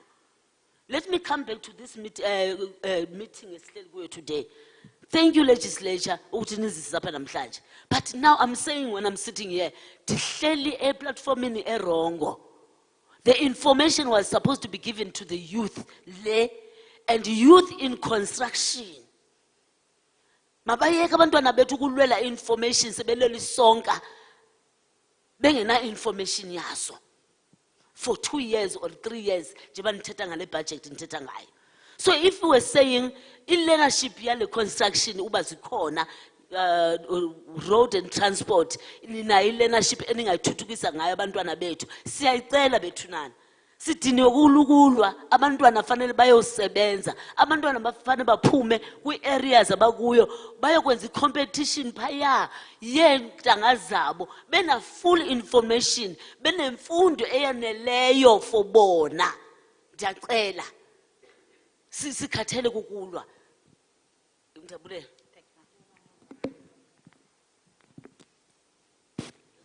Phone in front here. Gentleman over here, and then the fourth person is over there.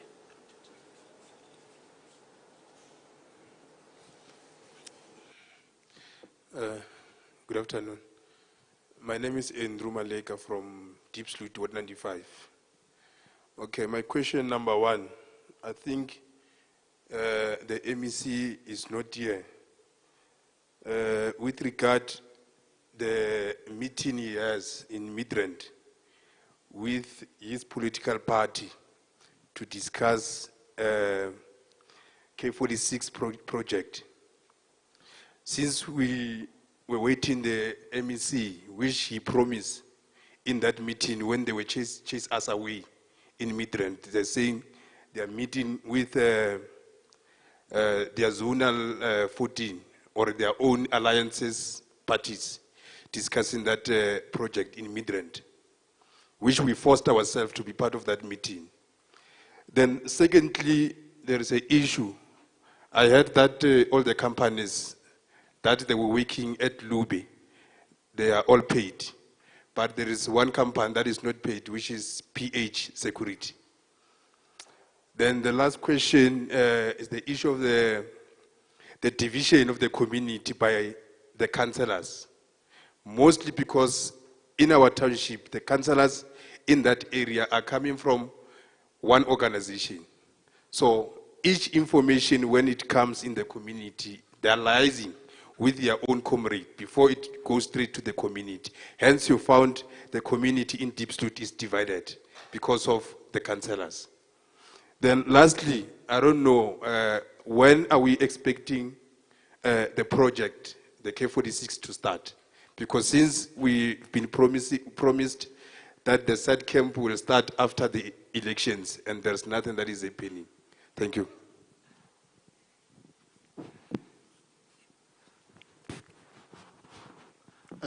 Thanks. My questions are based on the DDG. Sorry, your name, sir, and where are you from? I'm from Zanzibar, Ward 114. Honorable Mabunda and the chairperson and Mr. Ledwaba there, they've asked you a very critical questions. And then I heard the Auditor-General that your financial department is so much poor, Honorable DDG, very much poor. You are talking about the awarding of tenders. That, if I could look, you say there are no response of bidders. How much capacity was the tender? If you could award a billion tender or 100 million tender, and then you say there was no response on the bidders, and then you are accountable for the late advertisement of tender, it means that you are not taking your job seriously. If, however, you are advertising late, and then there comes the issue of poor performance by the main contractor that you were appointed.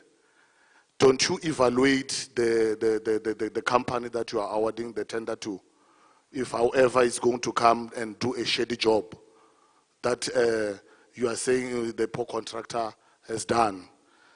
The issue of transparency, you should be very much transparent in the financial department. I see you are saying, or they are acting position people that are the acting CEO, they are acting on the job that they should implement such roles that they are into. So I find it very much strange, Uguti.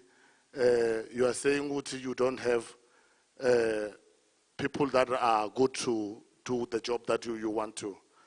And then there is issue of Mr. Chairperson, you've just said that you must put the right foot. I'm also to blame the portfolio committee, sorry to say this, because once you are not putting pressure onto the department, they are going to come and report. The report is null and void. I didn't hear anything because all those projects that have been, their stoppage, and there is a reason that the people are stopping the project is because they are fed up. The community will stop the project because of service delivery. Issue of service development is a very much key note. Please attend to it, because he just said, the chairperson, that the MEC is for political affairs. You are failing the MEC. And when we see the department, we see failure. Even if it is us in Zanspret, we must strike for such reasons. I thank you. Thank you very much for the questions and for the points that you've raised. I'm going to hand over to the DDG and his team, but when the DDG responds, I want him just to answer, just to also maybe give an indication. In 2019, was it 2016, the then MEC indicated to the ward council at the time in Ward 114 that Beyers Naudé Drive was going to be expanded into a double lane road either side from Zandspruit through to the N14. I'm aware of it, and I'd just like to maybe just indicate whether those plans are still there to expand the Beyers Naudé from Zandspruit to the N14 and make it into a double lane road either side. The ward councillor was informed of that and told that there would be possible opportunities for members of the community in Zandspruit. The second thing is that there was also a project or a contract, I think it was. It used to be my constituency. And there was a team of people that were cutting grass on Beyers Naudé Drive, most of Beyers Naudé Drive from Zandspruit all the way down to the N1 highway, I think it is, and on other provincial roads, Northumberland Road, etc. That team of people still have their equipment because they bought the equipment through that contract. And those contracts were stopped. And I keep getting asked by that group, when are these contracts going to be brought back in? And they ask me and they say because they've noticed that the cutting of grass is infrequent, doesn't happen as often as it used to happen. So maybe you could talk about that as well, because I know those are two things that that particular community of Zandspruit are quite keen to know about. Thanks, DDG and your team.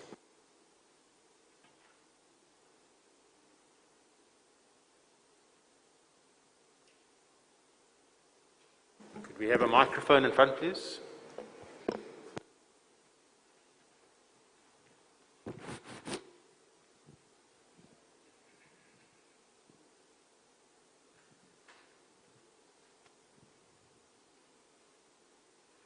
Thank you, members of the community. I'll start from the bottom with the issue from the member regarding the underspending and the poor performance and the acting positions, transparency, and also the stoppage of the contracts.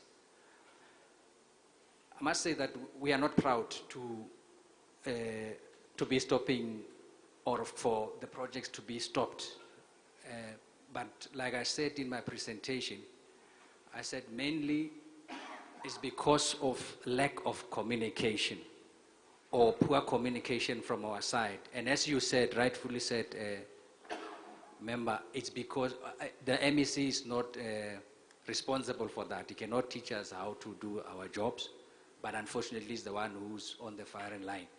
So as I said, we are improving, or we have improved in the communication. We have the director of the stakeholder manager who goes to the community to talk to the community. It's unfortunate that maybe in Zandspruit we don't have a project yet, but I can tell you that should there be a project, you will start to see somebody come in to talk to the community about how will they engage on the project, when will the project start, and when will the project complete, and what is required from the community. Like for instance, I can give an example of the road in Cullinan, which is about to start. Our community liaison officer is there, engaging with the communities there. With the same as the K46, as much as maybe it's not visible, like the member has mentioned that there is a division, maybe he's not being visible, but he is there engaging with the community, with his team. We've got social facilitators now, and we are engaging him from my side, from my office. I'm getting reports from from the stakeholder, director, stakeholder manager, of his engagement with the community. So what I think we should do as the department is that we need to improve in our communication. We need to engage more better and ensure that our community understand exactly what we as the department are doing, not to wait. I must admit that we were dealing with the consequence of inefficiency from our side.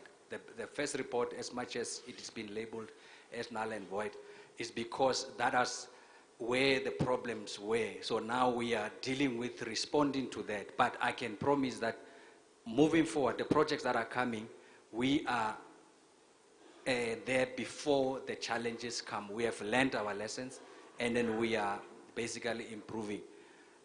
In terms of the positions, you are correct. There were acting positions, not filled positions. But like myself, I'm not acting, but they were acting before.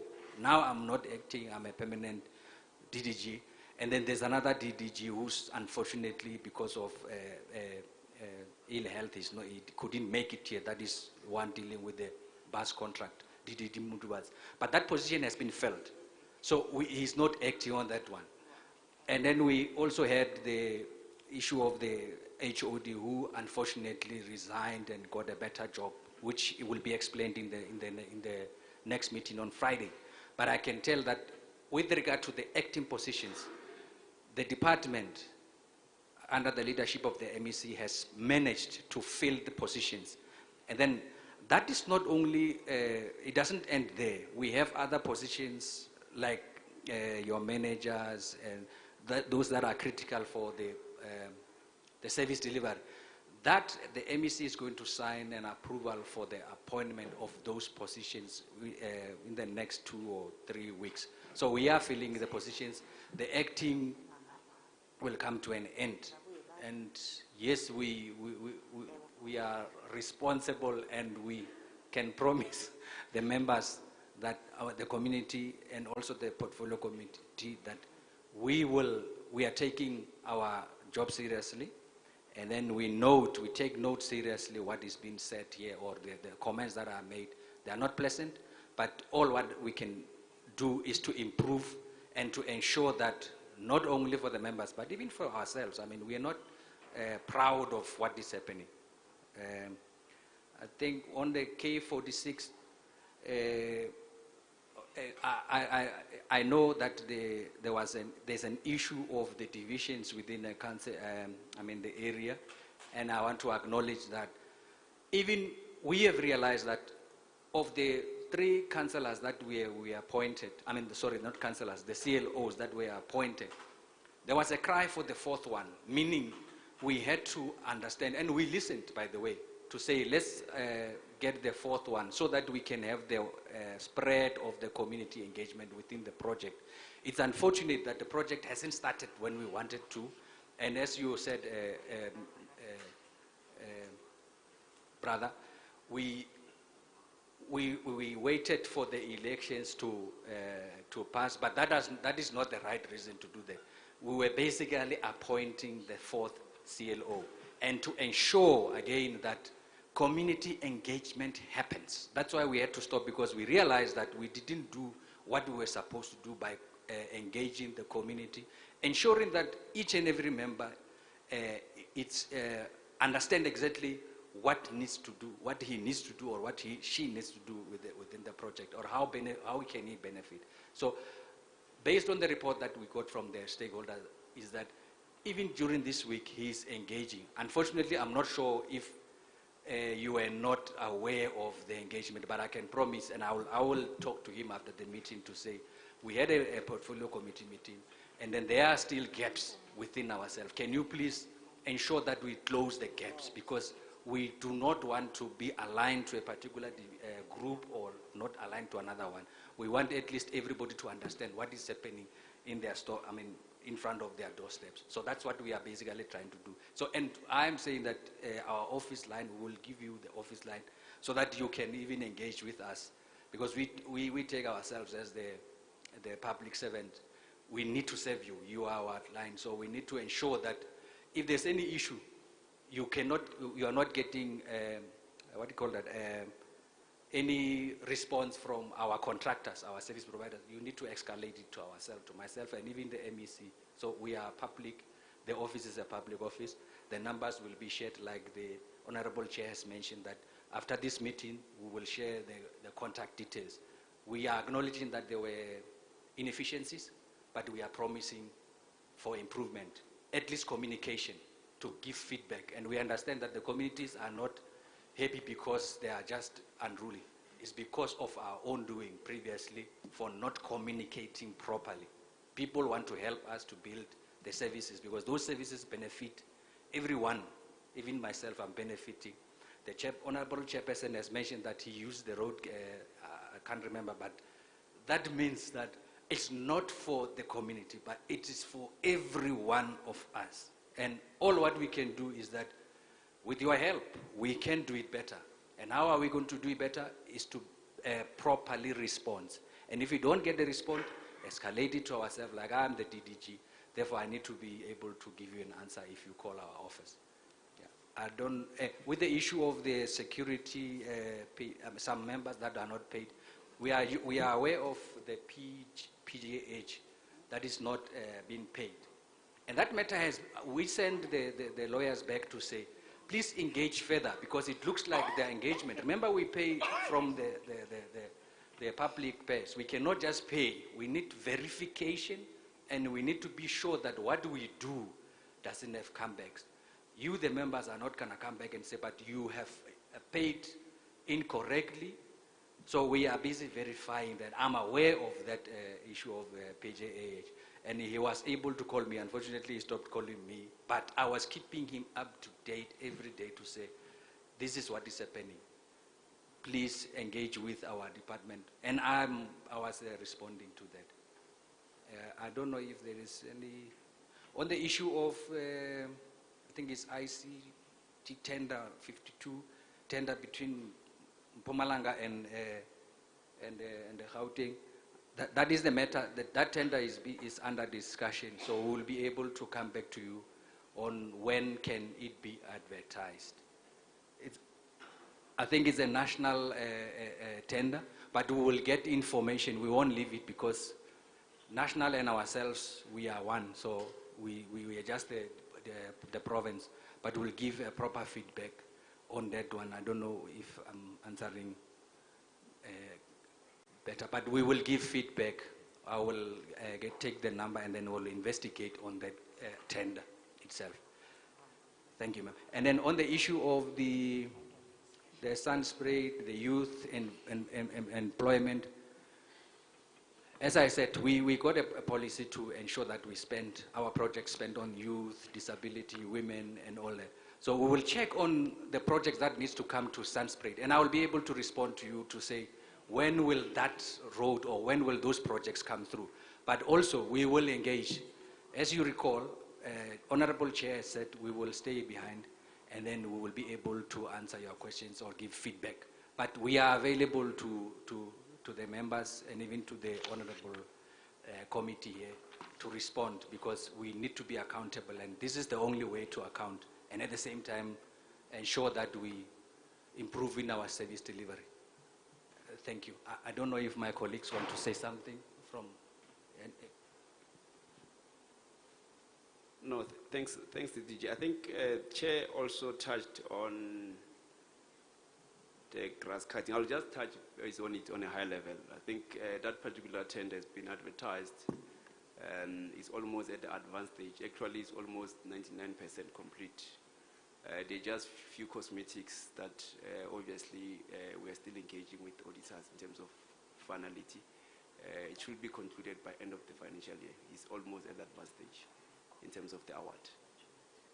Thanks. I think that's the input that I wanted to put forward.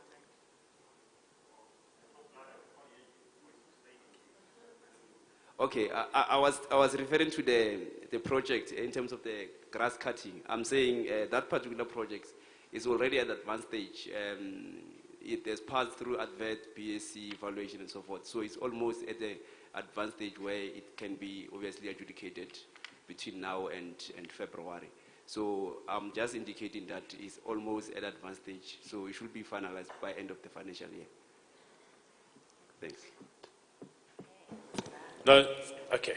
I think, firstly, thank you, DDG and your team, for responding to some of the questions and some of the comments that have been made. I trust that together with our team, we'll also make sure that we take those who've asked questions, take their numbers down, so that we also want to be kept up to date of the feedback that's been given. But you will also take their details, and through the team of Hazel and others, they will take your contact details down. We are also keen about the K46. We want to see that road completed. We really want to see it completed. And then the other questions that have been asked around Zandspruit, this national road that you think it might be, obviously we want to make sure that there's feedback given to the community members and others who might talk to you afterwards. So firstly, I would like to take this opportunity of saying thank you very much to the various citizens of our country who have come and joined us here today. It's been a privilege for us to host you, to have you here. I know some of you may think this was long. Sometimes our meetings are longer than this. But this is the work of a portfolio committee. And certainly firstly, I think for many of you, it's probably the first time you're seeing a portfolio committee at work. And I hope when you leave here, you will leave here with a sense that indeed our public representatives in the legislature do work. The problem is, you don't always get to see committees in action. And I think that's something that we will also raise with the legislature. So how do they broadcast these meetings? So I hope you've gained some understanding of what we actually do. And our engagement was not just because you are here. This is our engagement. This is the way we perform our oversight over the department. And it's the way that other committees perform their oversight as well. So on that, I hope you've found it of interest and of use to be able to observe and listen to how the department reports, how members interrogate, etc. But also that when you leave here, you will have a better understanding of who this Department of Roads and Transport is and what do they do. G-Fleet, the Gautrain Management Agency. I know that some of what was reported might not make sense to everybody. And I think it's something that we will have to look at when we do the same exercise next year on the annual reports. How do we find a way of better preparing community members who are coming to listen? What do we do to ensure when they arrive on the day that some of the terms that are used are not foreign to them, that they come better armed and with a better understanding of what's being discussed. So I think it's something that we'll have to definitely look at, of how can we improve with the dissemination of information and preparation for the annual report hearings. But I think we again really appreciate you coming and joining us. It's been a privilege for us to have you here. Thank you for the questions you've asked, and we appreciate it. It's your legislature. This legislature doesn't belong to us. It actually belongs to you, the voters. You put us here, and it's your legislature. So it was good to have you here, and you're welcome to get the contact details of the committee afterwards. And may I just say, obviously, COVID has really disrupted our lives, and it's disrupted the manner in which the legislature operates. Normally, all our committee meetings would be at the legislature, and normally members of the public are able to come to the legislature and say, I want to attend this committee, I want to come and listen. But COVID has disrupted everything, and hopefully in the coming year, things will get back to even a more normal way of doing things. But this was an opportunity, and we thank you for being here. Thank you to the department under your leadership, DDG. Thank you for leading the team and for all the responses that we received. It is much appreciated. Whilst we might be robust, we do appreciate the work that's being done, but we want to see better work. We want to see an improvement. We want to see things happening.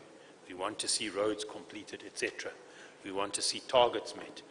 In fact, what we want to see from the Department of Roads and Transport, which is something that we'll discuss when we meet the MEC, we want to see a clean audit.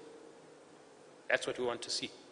Before the end of this term, and by 2024, the department should have achieved a clean audit. That's got to be the goal. And if we can get there, then I think we've reached a milestone. And we want to see progress made in terms of uncompleted roads, uncompleted projects. We want to see more than just one road completed. We want to see a number completed.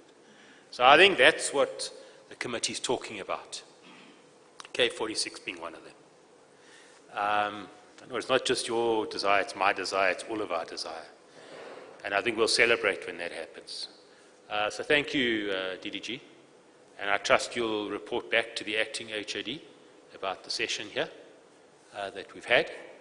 And we've already started to communicate with the Office of the MEC for next Friday's meeting. Lastly, I also want to thank the team from the committee that support our committee, led by Stembiso and all the others, Fumlani, Hazel, and all the others that have been involved in putting this session together. A session like this doesn't just happen. There's a lot of work that goes in the background. And so thank you to everybody. The social media broadcast that's been put together. Some of you don't know, it's been broadcast live on Facebook, Twitter, YouTube, etc. And we'll be getting a report at the end of the month that will just tell us how successful this initiative was in reaching out on social media. But thank you very much to everybody. Thank you to the service providers who were contracted to provide the broadcasting, the equipment, etc. Thank you to the hotel staff and everybody for what they've provided as a hotel as well. And then lastly, to the committee members. Thank you to the committee members for having been here, for your work, because being here and the engagement is part of our work. So I want to say thank you to all the committee members. Those who've left early, if it wasn't for you, we wouldn't be having a meeting here. So thank you to all the committee members. Thank you for your support and the efforts you put into reading. We have to read documents just for the benefit of yourselves. A lot of these documents we only got yesterday. So we had to read them to be able to prepare properly and go through what we're being given. So thank you very much. There is lunch provided. Hazel over there. Please, Hazel, if you wouldn't mind just standing up. She will direct everybody where to go. I think the dining room is next door here, outside. Is it? Oh, outside. So you'll direct everybody. So am I right that everybody must go outside? Yes. Is that right? And lunch is served outside? And then you're welcome to come back here to sit at the tables. But the lunch is being served outside. I know that the team that organized the transport to get everybody here will make sure everybody gets back.